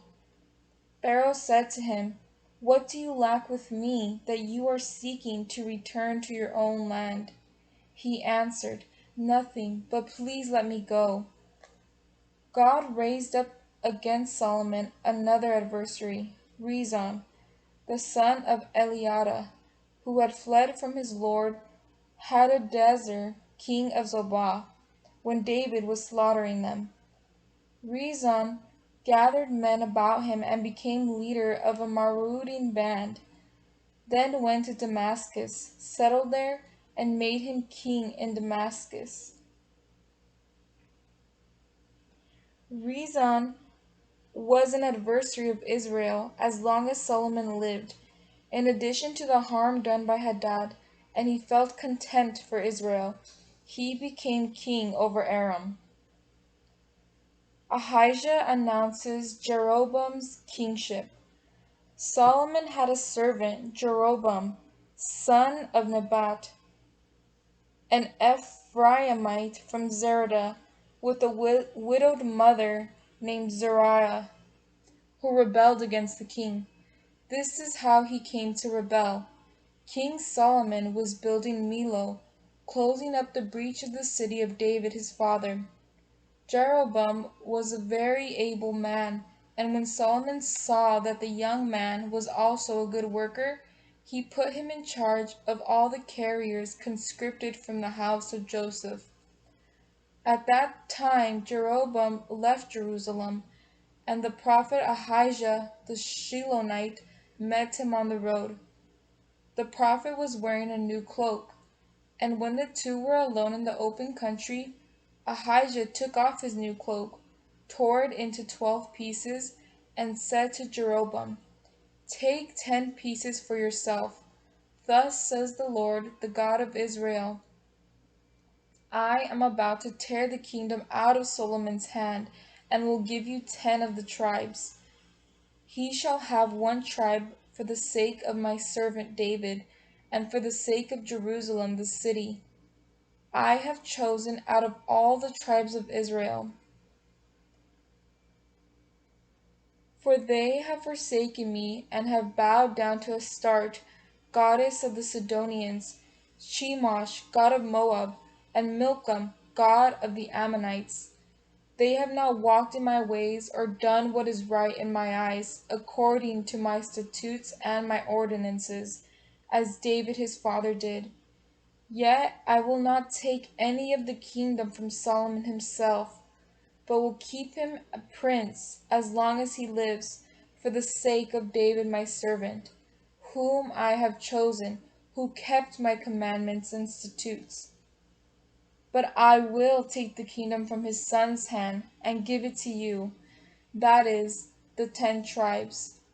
I will give his son 1 tribe, that David my servant may always have a holding before me in Jerusalem, the city I have chosen to set my name there. You I will take, and you shall reign over all that you desire, and shall become king of Israel. If, then, you heed all that I command you, walking in my ways, and do what is right in my eyes, by keeping my statutes and my commandments, like David my servant, I will be with you. I will build a lasting house for you, just as I did for David. I will give Israel to you. I will humble David's line for this, but not forever. When Solomon tried to have Jeroboam killed, Jeroboam fled to Shishak, king of Egypt. He remained in Egypt until Solomon's death. The rest of the acts of Solomon, with all that he did and his wisdom, are recorded in the book of the Acts of Solomon. Solomon was king in Jerusalem over all Israel for 40 years. Solomon rested with his ancestors and was buried in the city of David his father, and Rehoboam his son succeeded him as king. The reign of Jeroboam. Chapter 12. Political disunity. Rehoboam went to Shechem, where all Israel had come to make him king. When Jeroboam son of Nebat heard about it, he was still in Egypt. He had fled from King Solomon and remained in Egypt, and they sent for him. Then Jeroboam and the whole assembly of Israel came, and they said to Rehoboam, "Your father put a heavy yoke on us. If you now lighten the harsh servitude and the heavy yoke your father imposed on us, we will be your servants." He answered them, "Come back to me in 3 days." And the people went away. King Rehoboam asked advice of the elders who had been in his father Solomon's service while he was alive, and asked, "How do you advise me to answer this people?" They replied, "If today you become the servant of this people and serve them, and give them a favorable answer, they will be your servants forever." But he ignored the advice the elders had given him, and asked advice of the young men who had grown up with him and were in his service. He said to them, "What answer do you advise that we should give this people who have told me, 'Lighten the yoke your father imposed on us'?" The young men who had grown up with him replied, "This is what you must say to this people who have told you, 'Your father made our yoke heavy, you lighten it for us.' You must say, 'My little finger is thicker than my father's loins. My father put a heavy yoke on you, but I will make it heavier. My father beat you with whips, but I will beat you with scorpions." Jeroboam and the whole people came back to King Rehoboam on the 3rd day, as the king had instructed them. "Come back to me in 3 days." Ignoring the advice the elders had given him, the king gave the people a harsh answer. He spoke to them as the young men had advised. "My father made your yoke heavy, but I will make it heavier. My father beat you with whips, but I will beat you with scorpions." The king did not listen to the people, for this turn of events was from the Lord. He fulfilled the word the Lord had spoken through Ahijah the Shilonite to Jeroboam son of Nebat. When all Israel saw that the king did not listen to them, the people answered the king, "What share have we in David? We have no heritage in the son of Jesse. To your tents, Israel! Now look to your own house, David." So Israel went off to their tents, but Rehoboam continued to reign over the Israelites who lived in the cities of Judah.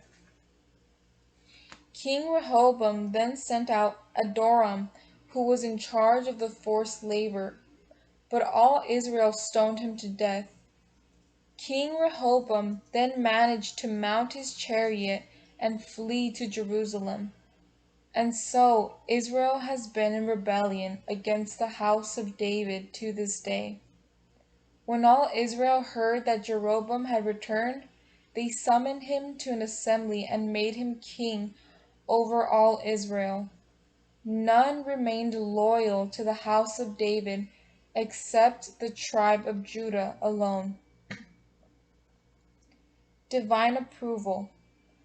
On his arrival in Jerusalem, Rehoboam assembled all the house of Judah and the tribe of Benjamin, 180,000 elite warriors, to wage war against the house of Israel, to restore the kingdom to Rehoboam, son of Solomon.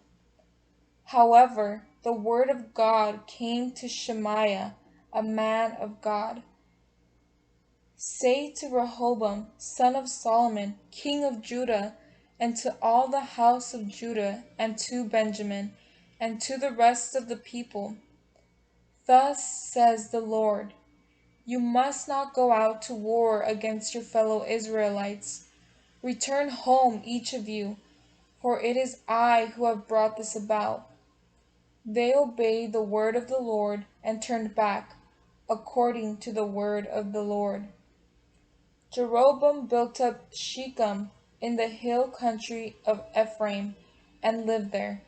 Then he left it and built up Penuel. Jeroboam's cultic innovations.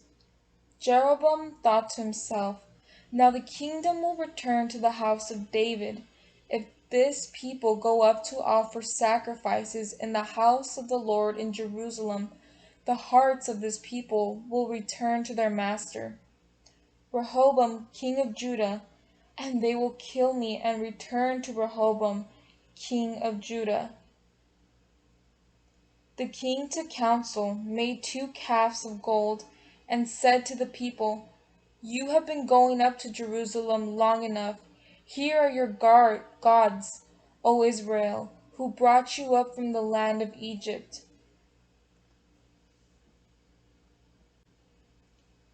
And he put one in Bethel, the other in Dan. This led to sin, because the people frequented these calves in Bethel and in Dan. He also built temples on the high places and made priests from among the common people who were not Levites. Divine disapproval.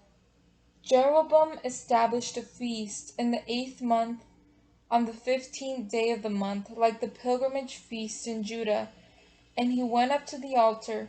He did this in Bethel, sacrificing to the calves he had made. He stationed in Bethel the priests of the high places he had built. Jeroboam went up to the altar he built in Bethel on the 15th day of the 8th month, the month he arbitrarily chose.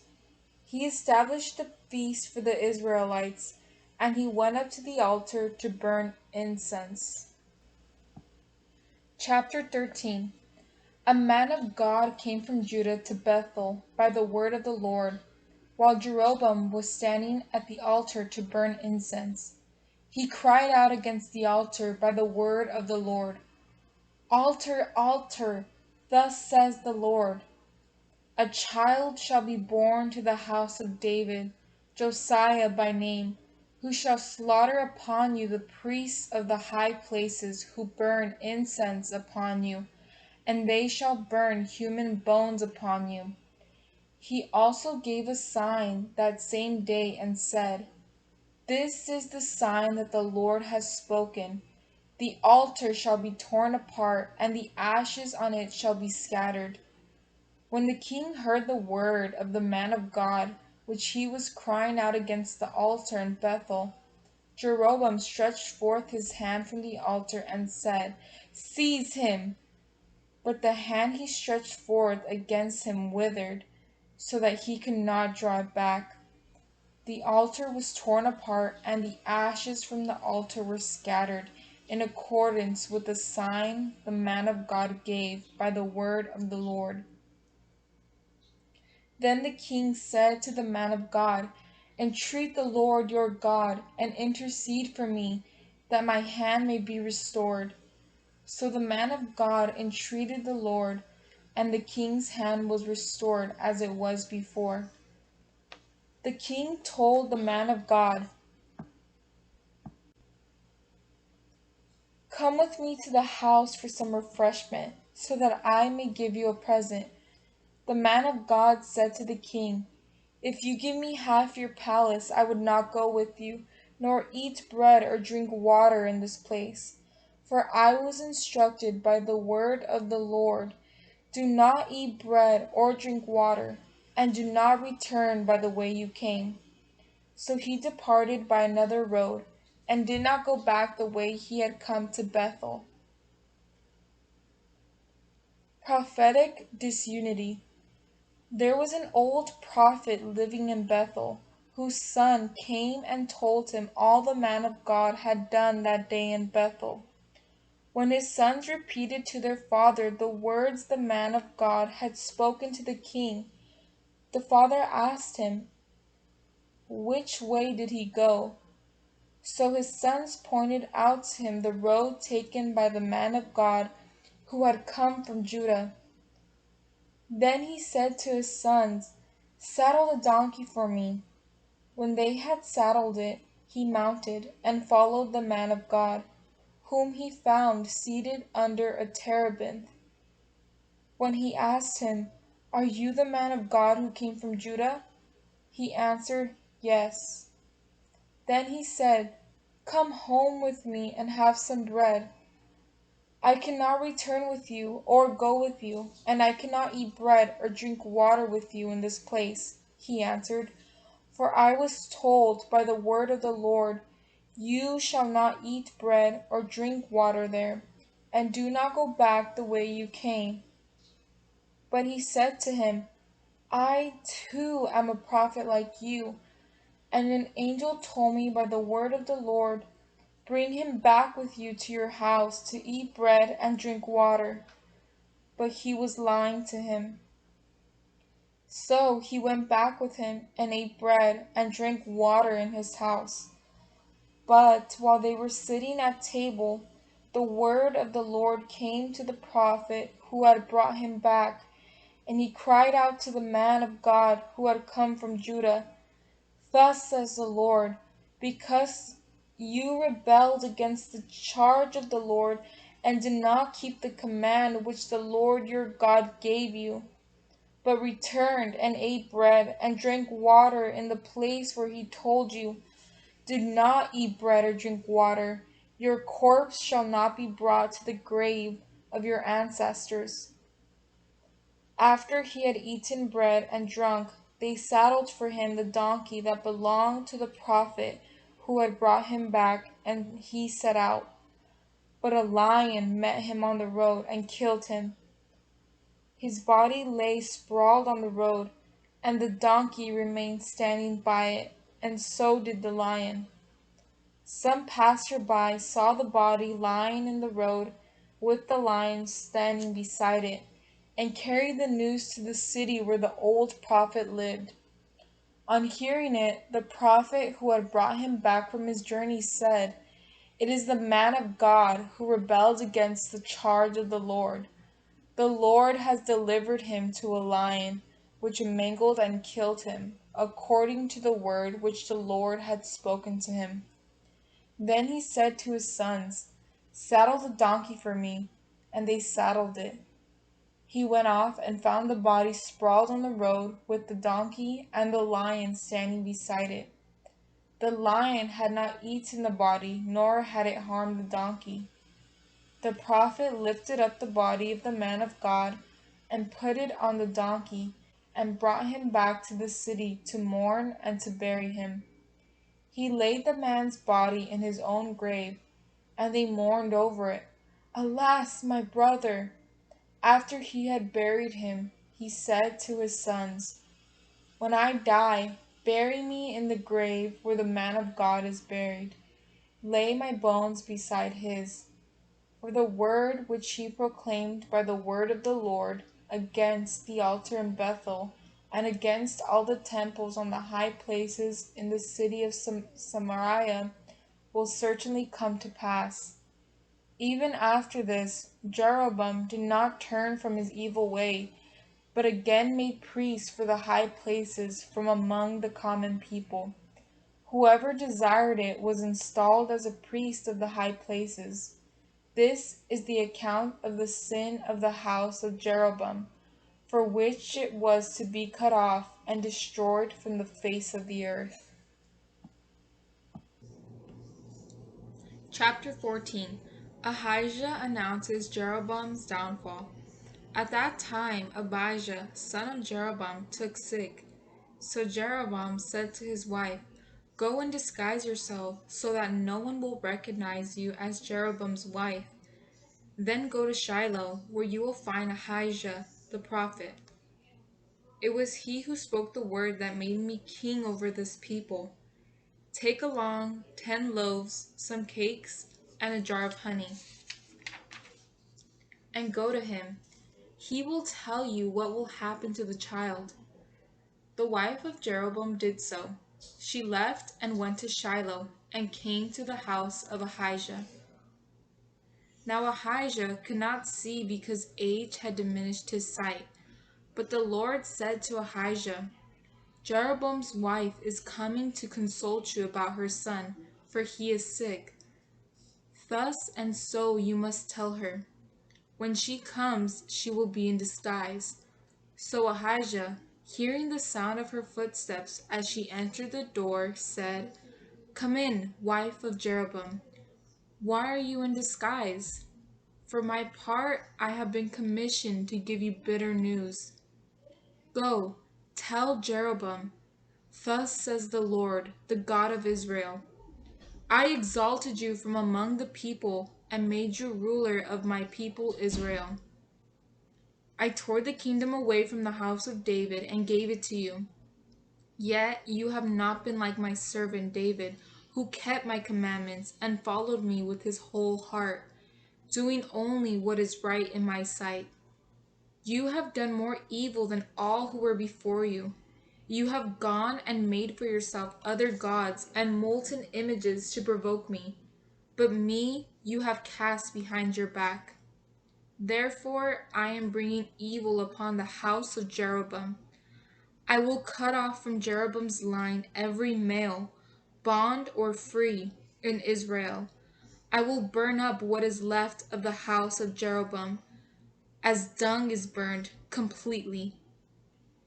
Anyone of Jeroboam's line who dies in the city, dogs will devour. Anyone who dies in the field, the birds of the sky will devour. For the Lord has spoken. As for you, leave and go home.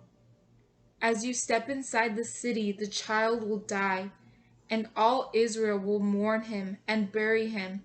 For he alone of Jeroboam's line will be laid in the grave, since in him alone of Jeroboam's house has something pleasing to the Lord, the God of Israel, been found. The Lord will raise up for himself a king over Israel, who will cut off the house of Jeroboam.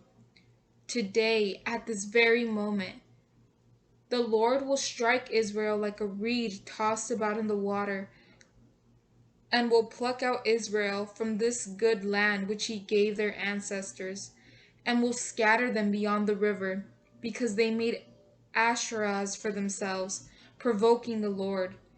He will give up Israel because of the sins Jeroboam has committed and caused Israel to commit. So Jeroboam's wife left and went back. When she came to Tirzah and crossed the threshold of her house, the child died. He was buried, and all Israel mourned him, according to the word of the Lord spoken through his servant Ahijah the prophet. The rest of the acts of Jeroboam, how he fought and how he reigned, these are recorded in the book of the Chronicles of the Kings of Israel. The length of Jeroboam's reign was 22 years. He rested with his ancestors, and Nadab, his son, succeeded him as king. Kings of Judah and Israel. Reign of Rehoboam. Rehoboam, son of Solomon, became king in Judah. Rehoboam was 41 years old when he became king, and he reigned 17 years in Jerusalem, the city in which, out of all the tribes of Israel, the Lord chose to set his name. His mother's name was Naamah the Ammonite. Judah did evil in the Lord's sight, and they angered him even more than their ancestors had done. They, too, built for themselves high places, sacred pillars, and Asherahs upon every high hill and under every green tree. There were also pagan priests in the land. Judah imitated all the abominable practices of the nations whom the Lord had driven out of the Israelites' way. In the 5th year of King Rehoboam, Shishak, king of Egypt, attacked Jerusalem. He took everything, including the treasures of the house of the Lord, and the treasures of the house of the king, even the gold shields Solomon had made. To replace them, King Rehoboam made bronze shields, which he entrusted to the officers of the guard on duty at the entrance of the royal house. Whenever the king visited the house of the Lord, those on duty would carry the shields and then return them to the guard room. The rest of the acts of Rehoboam, with all that he did, are recorded in the book of the Chronicles of the Kings of Judah. There was war between Rehoboam and Jeroboam all their days. Rehoboam rested with his ancestors. He was buried with his ancestors in the city of David. His mother's name was Naamah the Ammonite. His son, Abhijam, succeeded him as king. Chapter 15. Reign of Abhijam. In the 18th year of King Jeroboam, son of Nebat, Abhijam became king of Judah. He reigned 3 years in Jerusalem. His mother's name was Maacah, daughter of Abishalom. He followed all the sins his father had committed before him, and his heart was not entirely with the Lord his God, as was the heart of David his father.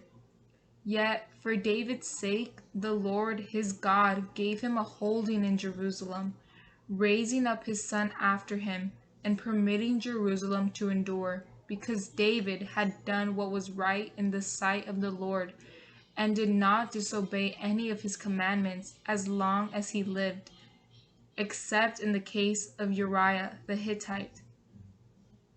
There was war between Rehoboam and Jeroboam all their days. The rest of the acts of Abhijam, with all that he did, are recorded in the book of the Chronicles of the Kings of Judah. There was war between Abhijam and Jeroboam. Abhijam rested with his ancestors. They buried him in the city of David, and his son Asa succeeded him as king. Reign of Asa. In the 20th year of Jeroboam, king of Israel, Asa, king of Judah, became king. He reigned 41 years in Jerusalem. His mother's name was Maacah, daughter of Abishalom. Asa did what was right in the sight of the Lord, like David his father, banishing the pagan priests from the land and removing all the idols his ancestors had made. He also deposed his grandmother Maacah from her position as queen mother because she had made an outrageous object for Asherah. Asa cut down this object and burned it in the Wadi Kidron. The high places did not disappear, yet Asa's heart was entirely with the Lord as long as he lived. He brought into the house of the Lord his father's and his own votive offerings of silver and gold and various vessels. There was war between Asa and Baasha, king of Israel, all their days. Baasha, king of Israel, attacked Judah and fortified Ramah to blockade Asa, king of Judah. Asa then took all the silver and gold remaining in the treasuries of the house of the Lord and the house of the king, entrusting them to his ministers. King Asa sent them to Benhadad, son of Tabrimon, son of Hezion, king of Aram, who ruled in Damascus. He said, There is a treaty between you and me, and there was between your father and my father. I am sending you a present of silver and gold. Go, break your treaty with Baasha, king of Israel, that he may withdraw from me." Ben-Hadad agreed with King Asa and sent the leaders of his troops against the cities of Israel. They attacked Ijon, Dan, Abel Beth-Maachah, and all Chinnereth, besides all the land of Naphtali. When Baasha heard of it, he left off fortifying Ramah and stayed in Tirzah. Then King Asa summoned all Judah without exception, and they carried away the stones and beams with which Baasha was fortifying Ramah. With them King Asa built Geba of Benjamin and Mizpah. All the rest of the acts of Asa, with all his valor and all that he did, and the cities he built, are recorded in the book of the Chronicles of the kings of Judah. But in his old age Asa had an infirmity in his feet. Asa rested with his ancestors. He was buried with his ancestors in the city of David his father, and his son Jehoshaphat succeeded him as king. Reign of Nadab. Nadab, son of Jeroboam, became king of Israel in the 2nd year of Asa, king of Judah. For 2 years he reigned over Israel. He did what was evil in the Lord's sight, walking in the way of his father and the sin he had caused Israel to commit. Baasha, son of Ahijah, of the house of Issachar, plotted against him and struck him down at Gibbethon of the Philistines, which Nadab and all Israel were besieging. Baasha killed him in the 3rd year of Asa, king of Judah, and succeeded him as king. Once he was king, he killed the entire house of Jeroboam, not leaving a single soul, but destroying Jeroboam utterly, according to the word of the Lord spoken through his servant Ahijah the Shilonite, because of the sins Jeroboam committed and caused Israel to commit, by which he provoked the Lord, the God of Israel, to anger. The rest of the acts of Nadab, with all that he did, are recorded in the book of the Chronicles of the kings of Israel. There was war between Asa and Baasha, king of Israel, all their days. Reign of Baasha. In the 3rd year of Asa, king of Judah, Baasha. Reign of Baasha.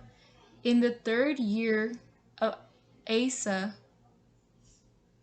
king of Judah, Baasha, son of Ahijah, became king of all Israel in Tirzah for 24 years. He did what was evil in the Lord's sight, walking in the way of Jeroboam, and the sin he had caused Israel to commit. Chapter 16. The word of the Lord came to Jehu, son of Hanani, against Baasha. Inasmuch as I exalted you from the dust, and made you ruler of my people Israel, but you have walked in the way of Jeroboam, and have caused my people Israel to sin, provoking me to anger by their sins. I will burn up what is left of Baasha and his house. I will make your house like that of Jeroboam, son of Nebat, one of Baasha's line, who dies in the city, dogs will devour. One who dies in the field, the birds of the sky will devour. The rest of the acts of Baasha, what he did and his valor, are recorded in the book of the Chronicles of the kings of Israel.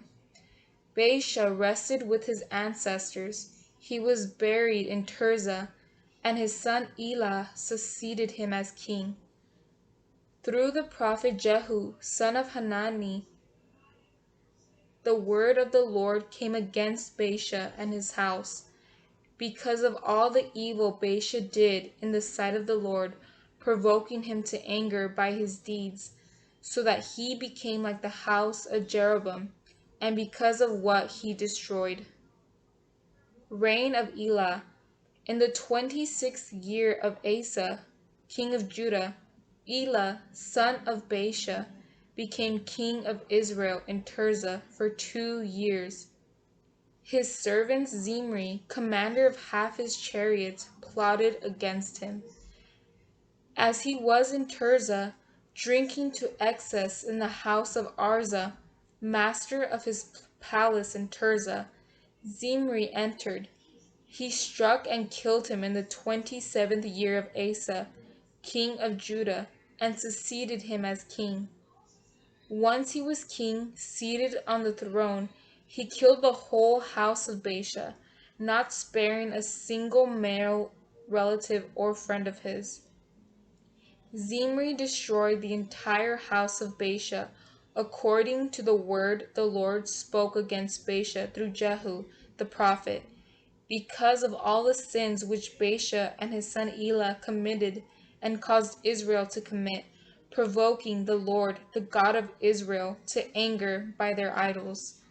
The rest of the acts of Elah, with all that he did, are recorded in the book of the Chronicles of the Kings of Israel. Reign of Zimri. In the 27th year of Asa, king of Judah, Zimri became king for 7 days in Tirzah. The army was encamped at Gibbethon of the Philistines.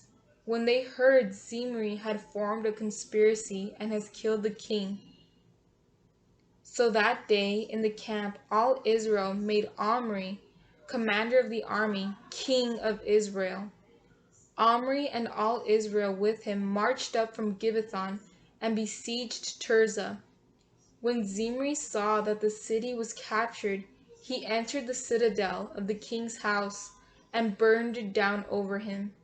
He died because of the sins he had committed, doing what was evil in the Lord's sight by walking in the ways of Jeroboam and the sin he had caused Israel to commit.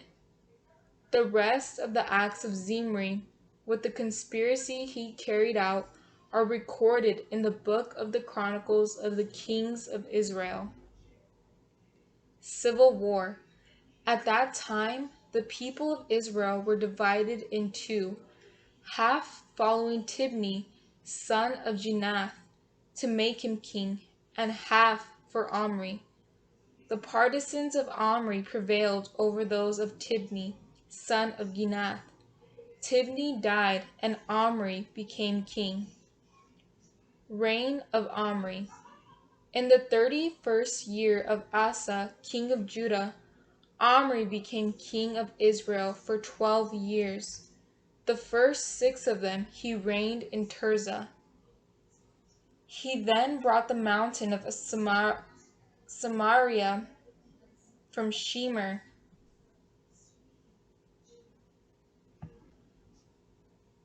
He then bought the mountain of Samaria from Shemer for 2 silver talents, and built upon the mountain the city he named Samaria, after Shemer, the former owner. But Omri did what was evil in the Lord's sight, more than any of his predecessors. But Omri did what was evil in the Lord's sight, more than any of his predecessors. In every way he imitated the sinful conduct of Jeroboam, son of Nebat, and the sin he had caused Israel to commit, thus provoking the Lord, the God of Israel, to anger by their idols. The rest of the acts of Omri, what he did and his valor, are recorded in the book of the Chronicles of the Kings of Israel. Omri rested with his ancestors. He was buried in Samaria, and Ahab, his son, succeeded him as king. Reign of Ahab. Ahab, son of Omri, became king of Israel in the 38th year of Asa, king of Judah. Ahab, son of Omri, reigned over Israel in Samaria for 22 years. Ahab, son of Omri, did what was evil in the Lord's sight more than any of his predecessors. It was not enough for him to follow the sins of Jeroboam, son of Nebat. He even married Jezebel, daughter of Ethbaal, king of the Sidonians, and began to serve Baal and worship him. Ahab set up an altar to Baal in the house of Baal, which he built in Samaria, and also made an Asherah. Ahab did more to provoke the Lord, the God of Israel, to anger than any of the kings of Israel before him. During his reign, Hiel from Bethel rebuilt Jericho. At the cost of Abiram, his firstborn son, he laid the foundation, and at the cost of Segub, his youngest son, he set up the gates, according to the word of the Lord spoken through Joshua, son of Nun. The story of Elijah, chapter 17. Elijah proclaims a drought. Elijah the Tishbite from Tishbe in Gilead said to Ahab, "As the Lord, the God of Israel, lives, whom I serve, during these years there shall be no dew or rain except at my word." The word of the Lord came to Elijah, "Leave here, go east and hide in the Wadi Cherith, east of the Jordan. You shall drink of the Wadi, and I have commanded ravens to feed you there." So he left and did as the Lord had commanded. He left and remained by the Wadi Cherith, east of the Jordan. Ravens brought him bread and meat in the morning, and bread and meat in the evening, and he drank from the Wadi. After some time, however, the Wadi ran dry, because no rain had fallen in the land. So the word of the Lord came to him, "Arise, go to Zarephath of Sidon, and stay there. I have commanded a widow there to feed you." He arose and went to Zarephath. When he arrived at the entrance of the city, a widow was there gathering sticks. He called out to her, "Please bring me a small cupful of water to drink." She left to get it, and he called out after her, "Please bring along a crust of bread." She said, "As the Lord your God lives, I have nothing baked. There is only a handful of flour in my jar and a little oil in my jug. Just now I was collecting a few sticks to go in and prepare something for myself and my son. When we have eaten it, we shall die." Elijah said to her, "Do not be afraid. Go and do as you have said. But first make me a little cake and bring it to me. Afterwards you can prepare something for yourself and your son. For the Lord, the God of Israel, says, 'The jar of flour shall not go empty, nor the jug of oil run dry, until the day when the Lord sends rain upon the earth.'" She left and did as Elijah had said. She had enough to eat for a long time, she and her household. The jar of flour did not go empty, nor the jug of oil run dry, according to the word of the Lord spoken through Elijah. Some time later, the son of the woman, the owner of the house, fell sick, and his sickness grew more severe until he stopped breathing. So she said to Elijah, "Why have you done this to me, man of God? Have you come to me to call attention to my guilt and to kill my son?" Elijah said to her, "Give me your son." Taking him from her lap, he carried him to the upper room where he was staying, and laid him on his own bed. He called out to the Lord, "Lord, my God, will you afflict even the widow with whom I am staying by killing her son?" Then he stretched himself out upon the child 3 times, and he called out to the Lord, Lord, my God, let the life breath return to the body of this child. The Lord heard the prayer of Elijah. The life breath returned to the child's body, and he lived. Taking the child, Elijah carried him down into the house from the upper room and gave him to his mother. Elijah said, See, your son is alive. The woman said to Elijah, Now indeed I know that you are a man of God, and it is truly the word of the Lord that you speak. Chapter 18. Elijah ends the drought. Long afterward, in the 3rd year, the word of the Lord came to Elijah. Go, present yourself to Ahab, that I may send rain upon the earth. So Elijah went to present himself to Ahab. Now the famine in Samaria was severe, and Ahab had summoned Obadiah, master of his palace, who greatly revered the Lord. When Jezebel was slaughtering the prophets of the Lord, Obadiah took 100 prophets, hid them away by fifties in caves, and supplied them with food and water. Ahab said to Obadiah, Go through the land to all sources of water and to all the wadies. We may find grass and keep the horses and mules alive, so that we shall not have to slaughter any of the beasts. Dividing the land to explore between them, Ahab went one way by himself, Obadiah another way by himself. As Obadiah was on his way, Elijah met him. Recognizing him, Obadiah fell prostrate and asked, Is it you, my lord Elijah? He said to him, Yes. Go tell your lord, Elijah is here. But Obadiah said, What sin has your servant committed that you are handing me over to Ahab to be killed? As the Lord your God lives, there is no nation or kingdom where my Lord has not sent in search of you. When they replied, He is not here, he made each kingdom and nation swear they could not find you. And now you say, Go tell your Lord Elijah is here. After I leave you, the Spirit of the Lord will carry you to some place I do not know.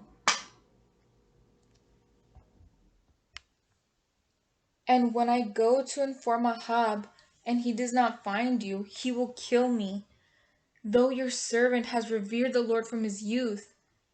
Have you not been told, my lord, what I did when Jezebel was murdering the prophets of the Lord? That I hid 100 of the prophets of the Lord, 50 each in caves, and supplied them with food and water? And now you say, Go tell your lord Elijah is here. He will kill me. Elijah answered, As the Lord of hosts lives, whom I serve, I will present myself to him today. So Obadiah went to meet Ahab and informed him, and Ahab came to meet Elijah. When Ahab saw Elijah, he said to him, Is it you, you disturber of Israel? He answered, It is not I who disturb Israel, but you and your father's house, by forsaking the commands of the Lord, and you by following the Baals. Now summon all Israel to come. Now summon all Israel to me on Mount Carmel, as well as the 450 prophets of Baal, and the 400 prophets of Asherah who eat at Jezebel's table. So Ahab summoned all the Israelites and had the prophets gather on Mount Carmel. Elijah approached all the people and said, How long will you straddle the issue? If the Lord is God, follow him. If Baal, follow him. But the people did not answer him. So Elijah said to the people, I am the only remaining prophet of the Lord, and there are 450 prophets of Baal. Give us 2 young bulls. Let them choose one, cut it into pieces, and place it on the wood, but start no fire. I shall prepare the other and place it on the wood, but shall start no fire. You shall call upon the name of your gods, and I will call upon the name of the Lord. The God who answers with fire is God. All the people answered, "We agree." Elijah then said to the prophets of Baal, "Choose 1 young bull and prepare it first, for there are more of you. Call upon your gods, but do not start the fire." Taking the young bull that was turned over to them, they prepared it and called upon Baal from morning to noon, saying, "Baal, answer us." But there was no sound and no one answering, and they hopped around the altar they had prepared. When it was noon, Elijah taunted them, "Call louder, for he is a god. He may be busy doing his business, or may be on a journey. Perhaps he is asleep and must be awakened." They called out louder and slashed themselves with swords and spears according to their ritual until blood gushed over them. Noon passed, and they remained in a prophetic state until the time for offering sacrifice. But there was no sound, no one answering, no one listening. Then Elijah said to all the people, "Come here to me." When they drew near to him, he repaired the altar of the Lord which had been destroyed. He took 12 stones for the number of tribes of the sons of Jacob, to whom the Lord had said, "Israel shall be your name." He built the stones into an altar to the name of the Lord, and made a trench around the altar, large enough for 2 measures of grain. When he had arranged the wood, he cut up the young bull and laid it on the wood. He said, "Fill 4 jars with water and pour it over the burnt offering and over the wood." "Do it again," he said, and they did it again. "Do it a 3rd time," he said, and they did it a 3rd time. The water flowed around the altar, even the trench was filled with the water.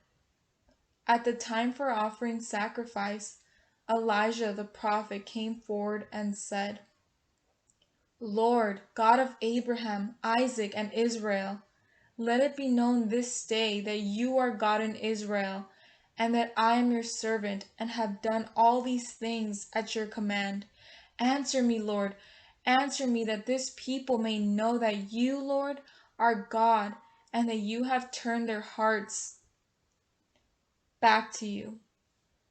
The Lord's fire came down and devoured the burnt offering, wood, stones, and dust, and lapped up the water in the trench. Seeing this, all the people fell prostrate and said, "The Lord is God! The Lord is God!" Then Elijah said to them, "Seize the prophets of Baal. Let none of them escape." They seized them, and Elijah brought them down to the Wadi Kishon, and there he slaughtered them. They seized them, and Elijah brought them down to the Wadi Kishon, and there he slaughtered them. Elijah then said to Ahab, "Go up, eat and drink, for there is the sound of a heavy rain." So Ahab went up to eat and drink, while Elijah went up to the top of Carmel, crouched down to the earth, and put his head between his knees. He said to his servant, "Go up and look out to sea." He went up and looked, but reported, "There is nothing." 7 times he said, "Go look again." And the 7th time the youth reported, "There is a cloud as small as a man's hand rising from the sea." Elijah said, "Go and say to Ahab, harness up and go down the mountain before the rain stops you." All at once the sky grew dark with clouds and wind, and a heavy rain fell. Ahab mounted his chariot and headed for Jezreel. But the hand of the Lord was on Elijah. He girded up his clothing and ran before Ahab as far as the approaches to Jezreel. Chapter 19. Flight to Horeb. Ahab told Jezebel all that Elijah had done, that he had murdered all the prophets by the sword. Jezebel then sent a messenger to Elijah and said, "May the gods do thus to me and more, if by this time tomorrow I have not done with your life what was done to each of them." Elijah was afraid and fled for his life. Going to Beersheba of Judah, he left his servant there and went a day's journey into the wilderness, until he came to a solitary broom tree and sat beneath it. He prayed for death. "Enough, Lord, take my life, for I am no better than my ancestors." He lay down and fell asleep under the solitary broom tree. But suddenly a messenger touched him and said, "Get up and eat." He looked, and there at his head was a hearth cake and a jug of water. After he ate and drank, he lay down again. But the angel of the Lord came back a second time, touched him, and said, "Get up and eat, or the journey will be too much for you." He got up, ate, and drank. Then, strengthened by that food, he walked 40 days and 40 nights to the mountain of God, Horeb. There he came to a cave, where he took shelter. But the word of the Lord came to him, "Why are you here, Elijah?" He answered, "I have been most zealous for the Lord, the God of hosts, but the Israelites have forsaken your covenant. They have destroyed your altars and murdered your prophets by the sword. I alone remain, and they seek to take my life." Then the Lord said, "Go out and stand on the mountain before the Lord. The Lord will pass by." There was a strong and violent wind, rending the mountains and crushing rocks before the Lord, but the Lord was not in the wind. After the wind, an earthquake, but the Lord was not in the earthquake. After the earthquake, fire, but the Lord was not in the fire. After the fire, a light, silent sound. When he heard this, Elijah hid his face in his cloak and went out and stood at the entrance of the cave. A voice said to him, "Why are you here, Elijah?" He replied, "I have been most zealous for the Lord, the God of hosts, but the Israelites have forsaken your covenant. They have destroyed your altars and murdered your prophets by the sword. I alone remain, and they seek to take my life." The Lord said to him, "Go back, take the desert road to Damascus. When you arrive, you shall anoint Hazael as king of Aram. You shall also anoint Jehu, son of Nimshi, as king of Israel, and Elisha, son of Shaphat, of Abel Meholah, as prophet to succeed you. Anyone who escapes the sword of Hazael, Jehu will kill. Anyone who escapes the sword of Jehu, Elisha will kill. But I will spare 7,000 in Israel, every knee that has not bent to Baal, every mouth that has not kissed him." Elijah set out and came upon Elisha, son of Shaphat, as he was plowing with 12 yoke of oxen. He was following the 12th. Elijah went over to him and threw his cloak on him. Elisha left the oxen, ran after Elijah, and said, Elijah set out and came upon Elisha, son of Shaphat, as he was plowing with 12 yoke of oxen. He was following the 12th. Elijah went over to him and threw his cloak on him. Elisha left the oxen, ran after Elijah, and said, "Please let me kiss my father and mother goodbye, and I will follow you." Elijah answered, "Go back. What have I done to you?" Elisha left him, and taking the yoke of oxen, slaughtered them. He used the plowing equipment for fuel to boil their flesh, and gave it to the people to eat. Then he left and followed Elijah to serve him. The story of Ahab, chapter 20. Ahab's victories over Aram. Ben-Hadad, king of Aram, gathered all his forces, and accompanied by 32 kings with horses and chariotry, set out to besiege and attack Samaria. He sent messengers to Ahab, king of Israel, within the city, and said to him, "This is Ben-Hadad's message. Your silver and gold are mine, and your wives and your fine children are mine." The king of Israel answered, "Just as you say, my lord king, I and all I have are yours." But the messengers came again and said, "This is Ben-Hadad's message. I sent you word, give me your silver and gold, your wives and your children. But now I say, at this time tomorrow, I will send my servants to you, and they shall ransack your house and the houses of your servants. They shall seize and take away whatever you consider valuable." The king of Israel then summoned all the elders of the land and said, "Understand clearly that this man is intent on evil. When he sent to me for my wives and children, my silver and my gold, I did not refuse him." All the elders and all the people said to him, "Do not listen, do not give in." Accordingly, he directed the messengers of Ben-Hadad, "Say this to my lord the king, I will do all that you demanded of your servant the first time, but this I cannot do." The messengers left and reported this. Ben-Hadad then responded, "May the gods do thus to me and more, if there will remain enough dust in Samaria to make handfuls for all my followers." The king of Israel replied, "Tell him, let not one who puts on armor boast like one who takes it off." Ben-Hadad was drinking in the pavilions with the kings when he heard this reply. He commanded his servants, "Get ready," and they got ready to storm the city. Then a prophet came up to Ahab, king of Israel, and said, "The Lord says, do you see all this vast army? Today I am giving it into your power, that you may know that I am the Lord."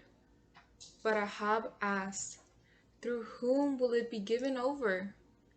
He answered, "The Lord says, through the aides of the provincial governors." Then Ahab asked, "Who is to attack?"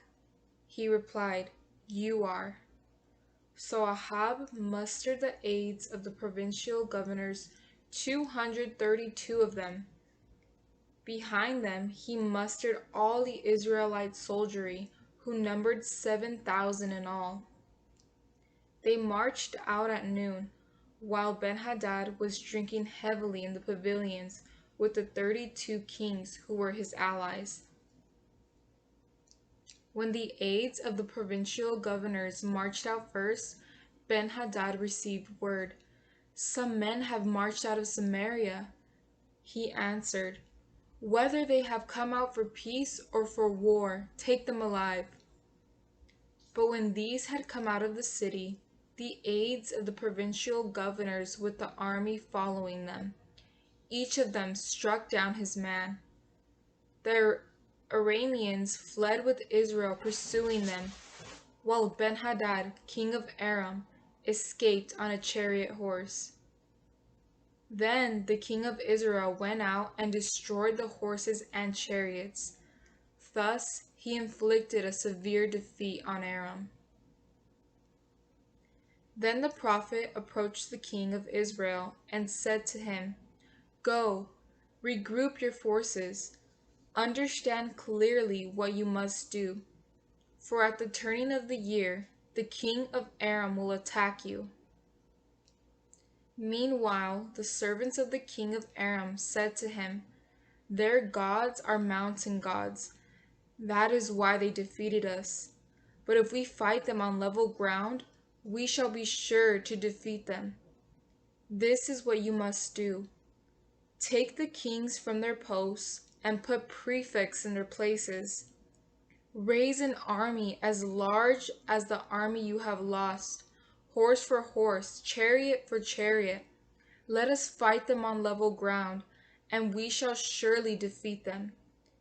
He took their advice and did this. At the turning of the year, Ben-Hadad mustered Aram and went up to Aphek to fight against Israel. The Israelites too were mustered and supplied with provisions. Then they went out to meet the enemy. The Israelites encamped opposite, looked like little flocks of goats, while Aram covered the land. A man of God approached and said to the king of Israel, the Lord says, because Aram has said the Lord is a God of mountains, not a God of your plains, I will give all this vast army into your power, that you may know I am the Lord. They were encamped opposite each other for 7 days. On the 7th day, battle was joined, and the Israelites struck down 100,000 foot soldiers of Aram in 1 day. The survivors fled into the city of Aphek, where the wall collapsed on 27,000 of them. Ben-Hadad too fled and took refuge within the city in an inner room. His servants said to him, we have heard that the kings of the house of Israel are merciful kings.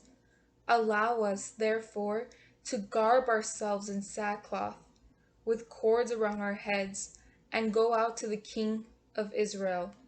Perhaps he will spare your life. Dressed in sackcloth, girded at the waist, and wearing cords around their heads, they went to the king of Israel and said, your servant Ben-Hadad says, spare my life. He asked, is he still alive? He is my brother. Hearing this as a good omen, the men quickly took him at his word and said, Ben-Hadad is your brother. He answered, go and get him. When Ben-Hadad came out to him, the king had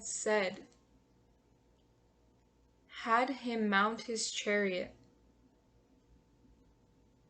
The king had him mount his chariot.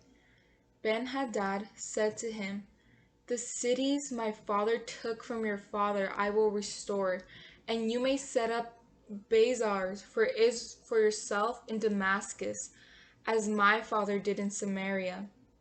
Ahab replied, for my part, I will set you free on those terms. So he made a covenant with him, and they set him free. Prophetic Condemnation. Acting on the word of the Lord, one of the guild prophets said to his companion, strike me. But he refused to strike him. Then he said to him, since you did not obey the voice of the Lord, a lion will attack you when you leave me. When he left him, a lion came upon him and attacked him. Then the prophet met another man and said, strike me. The man struck him a blow and wounded him. The prophet went on and waited for the king on the road, disguising himself with a bandage over his eyes.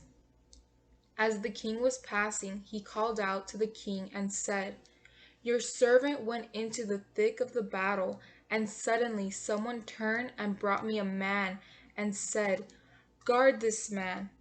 If he is missing, you shall have to pay for his life with your life, or pay out a talent of silver. But while your servant was occupied here and there, the man disappeared. The king of Israel said to him, That is your sentence? You have decided it yourself." He quickly removed the bandage from his eyes, and the king of Israel recognized him as one of the prophets. He said to him, "The Lord says, because you have set free the man I put under the ban." He said to him, "The Lord says, because you have set free the man I put under the ban, your life shall pay for his life, your people for his people." Disturbed and angry, the king of Israel set off for home and entered Samaria. Chapter 21. Seizure of Naboth's vineyard. Naboth the Jezreelite had a vineyard in Jezreel next to the palace of Ahab, king of Samaria. Sometime later, Ahab said to Naboth, "Give me your vineyard to be my vegetable garden, since it is close by, next to my house. I will give you a better vineyard in exchange. Or, if you prefer, I will give you its value in money." Naboth said to Ahab, "The Lord forbid that I should give you my ancestral heritage." Ahab went home, disturbed and angry at the answer Naboth the Jezreelite had given him. "I will not give you my ancestral heritage." Lying down on his bed, he turned away and would not eat. His wife Jezebel came to him and said to him, "Why are you so sullen that you will not eat?" He answered her, "Because I spoke to Naboth the Jezreelite and said to him, 'Sell me your vineyard, or if you prefer, I will give you a vineyard in exchange.' But he said, 'I will not give you my vineyard.'" Jezebel his wife said to him, "What a king of Israel you are! Get up, eat and be cheerful. I will give you the vineyard of Naboth the Jezreelite." So she wrote letters in Ahab's name, and, having sealed them with his seal, sent them to the elders and to the nobles who lived in the same city with Naboth. This is what she wrote in the letters: "Proclaim a fast and set Naboth at the head of the people. Next, set two scoundrels opposite him to accuse him. You have cursed God and king.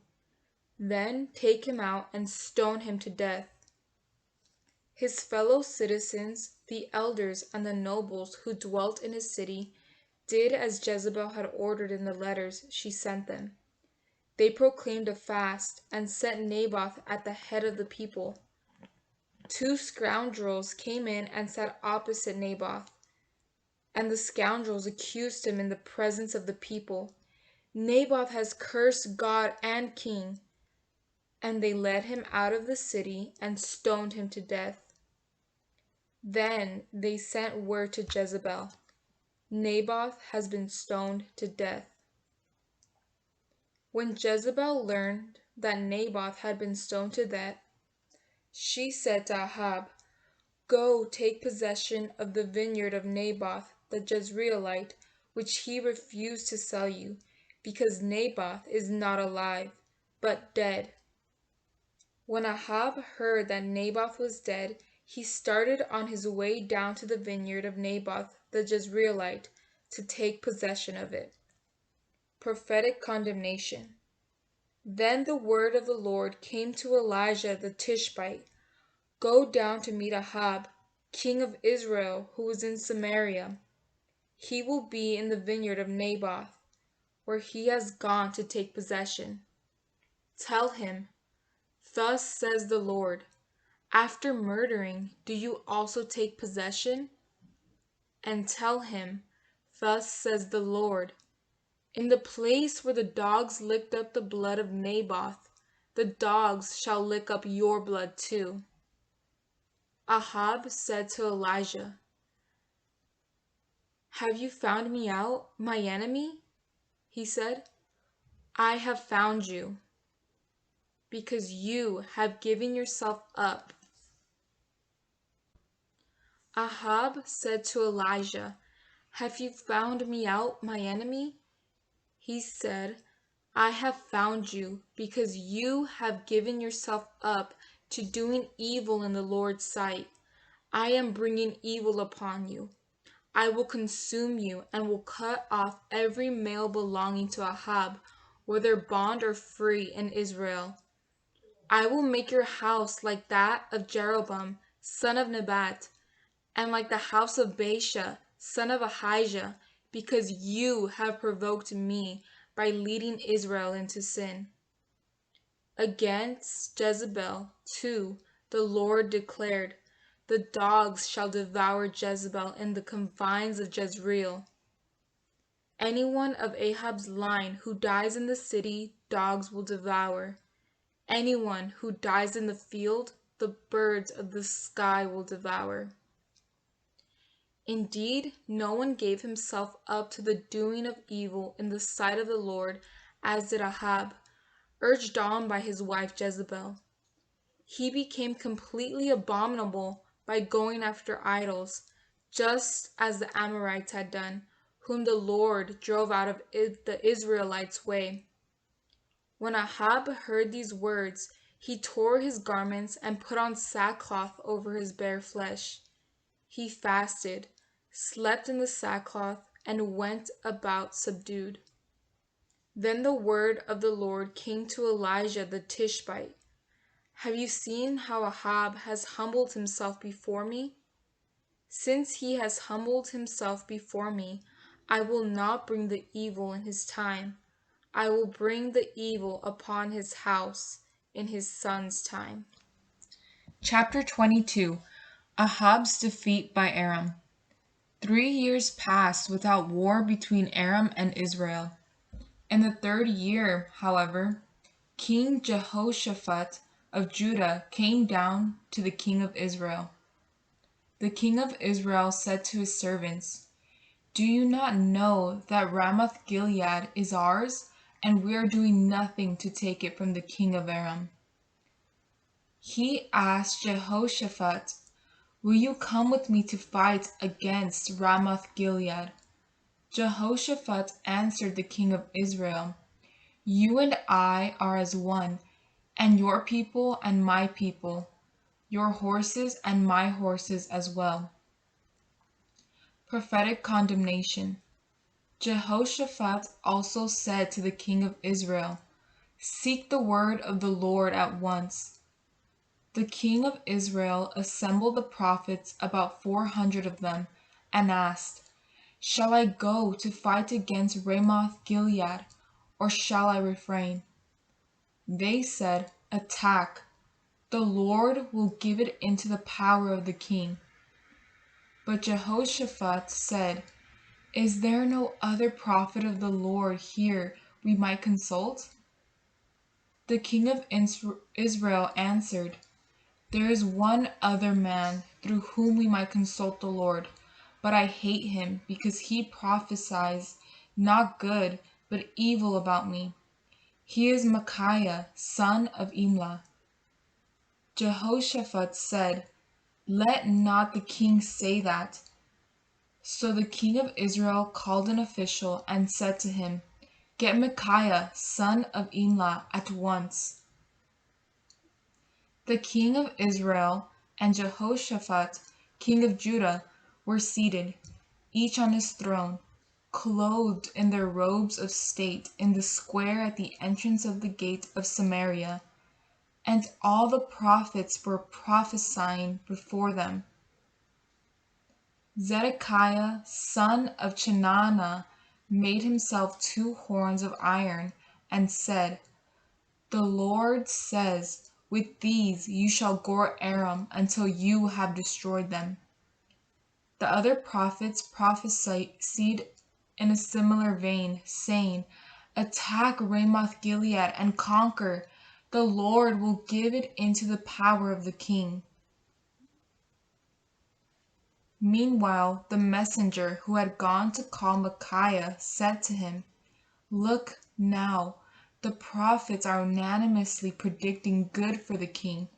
Let your word be the same as any of theirs. Speak a good word. Micaiah said, "As the Lord lives, I shall speak whatever the Lord tells me." When he came to the king said to him, "Micaiah, shall we go to fight at Ramoth Gilead, or shall we refrain?" He said, "Attack and conquer. The Lord will give it into the power of the king." But the king answered him, "How many times must I adjure you to tell me nothing but the truth in the name of the Lord?" So Micaiah said, "I see all Israel scattered on the mountains, like sheep without a shepherd, and the Lord saying, 'They have no master. Let each of them go back home in peace.'"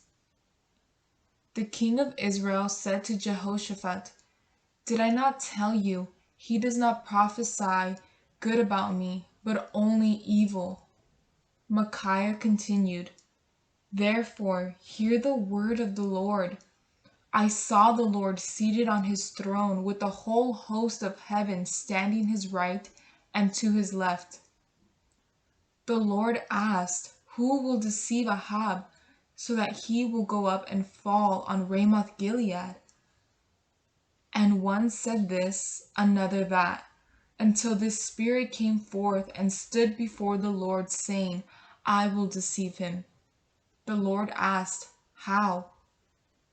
He answered, 'I will go forth and become a lying spirit in the mouths of all his prophets.'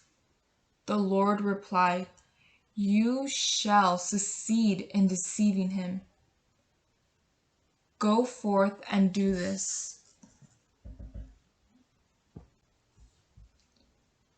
The Lord replied, 'You shall succeed in deceiving him. Go forth and do this.' So now the Lord has put a lying spirit in the mouths of all these prophets of yours. The Lord himself has decreed evil against you." Thereupon Zedekiah, son of Chenaanah, came up and struck Micaiah on the cheek, saying, "Has the Spirit of the Lord then left me to speak with you?" Micaiah said, "You shall find out on the day you go into an inner room to hide."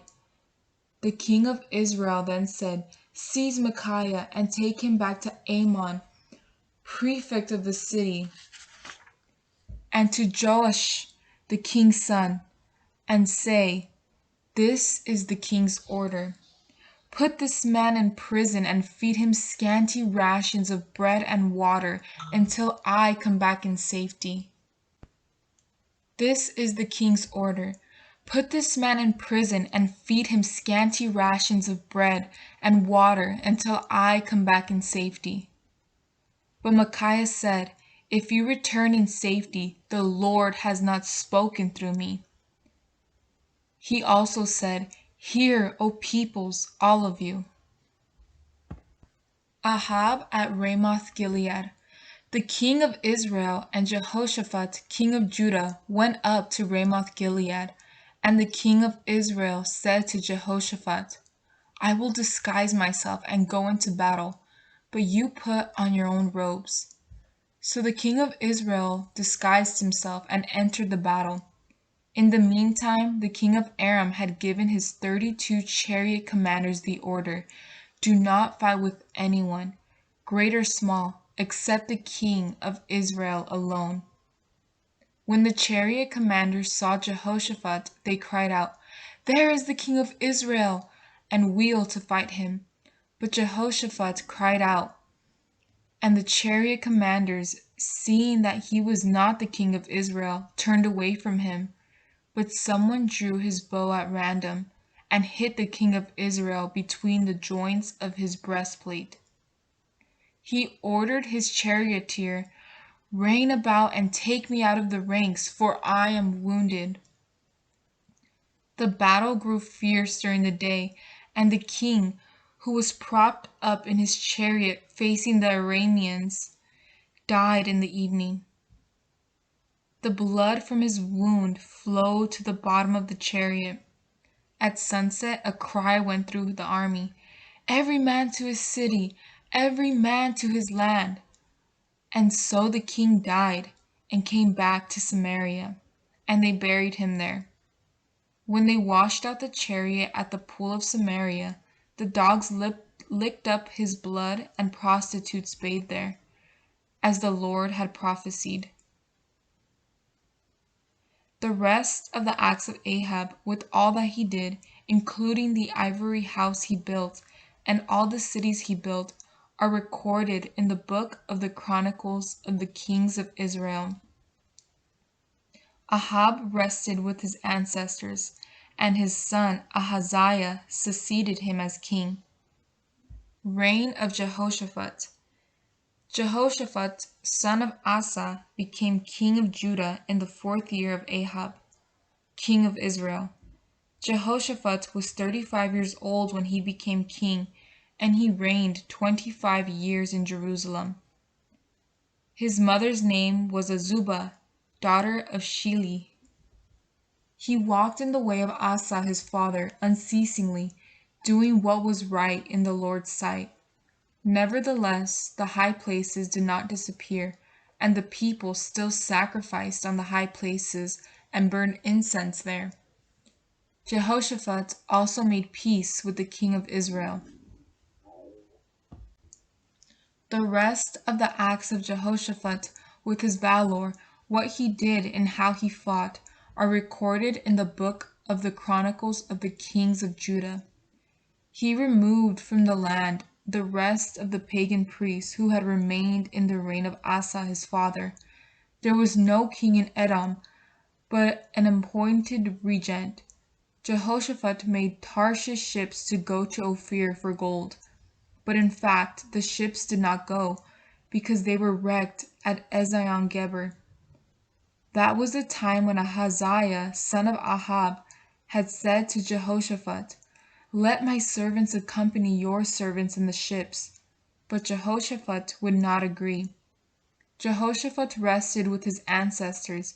He was buried with his ancestors in the city of David his father, and his son Jehoram succeeded him as king. Reign of Ahaziah. Ahaziah, son of Ahab, became king over Israel and Samaria in the 17th year of Jehoshaphat, king of Judah. He reigned 2 years over Israel. He did what was evil in the sight of the Lord, walking in the way of his father, his mother, and Jeroboam, son of Nebat, who caused Israel to sin. He served Baal and worshipped him, thus provoking the Lord, the God of Israel, just as his father had done.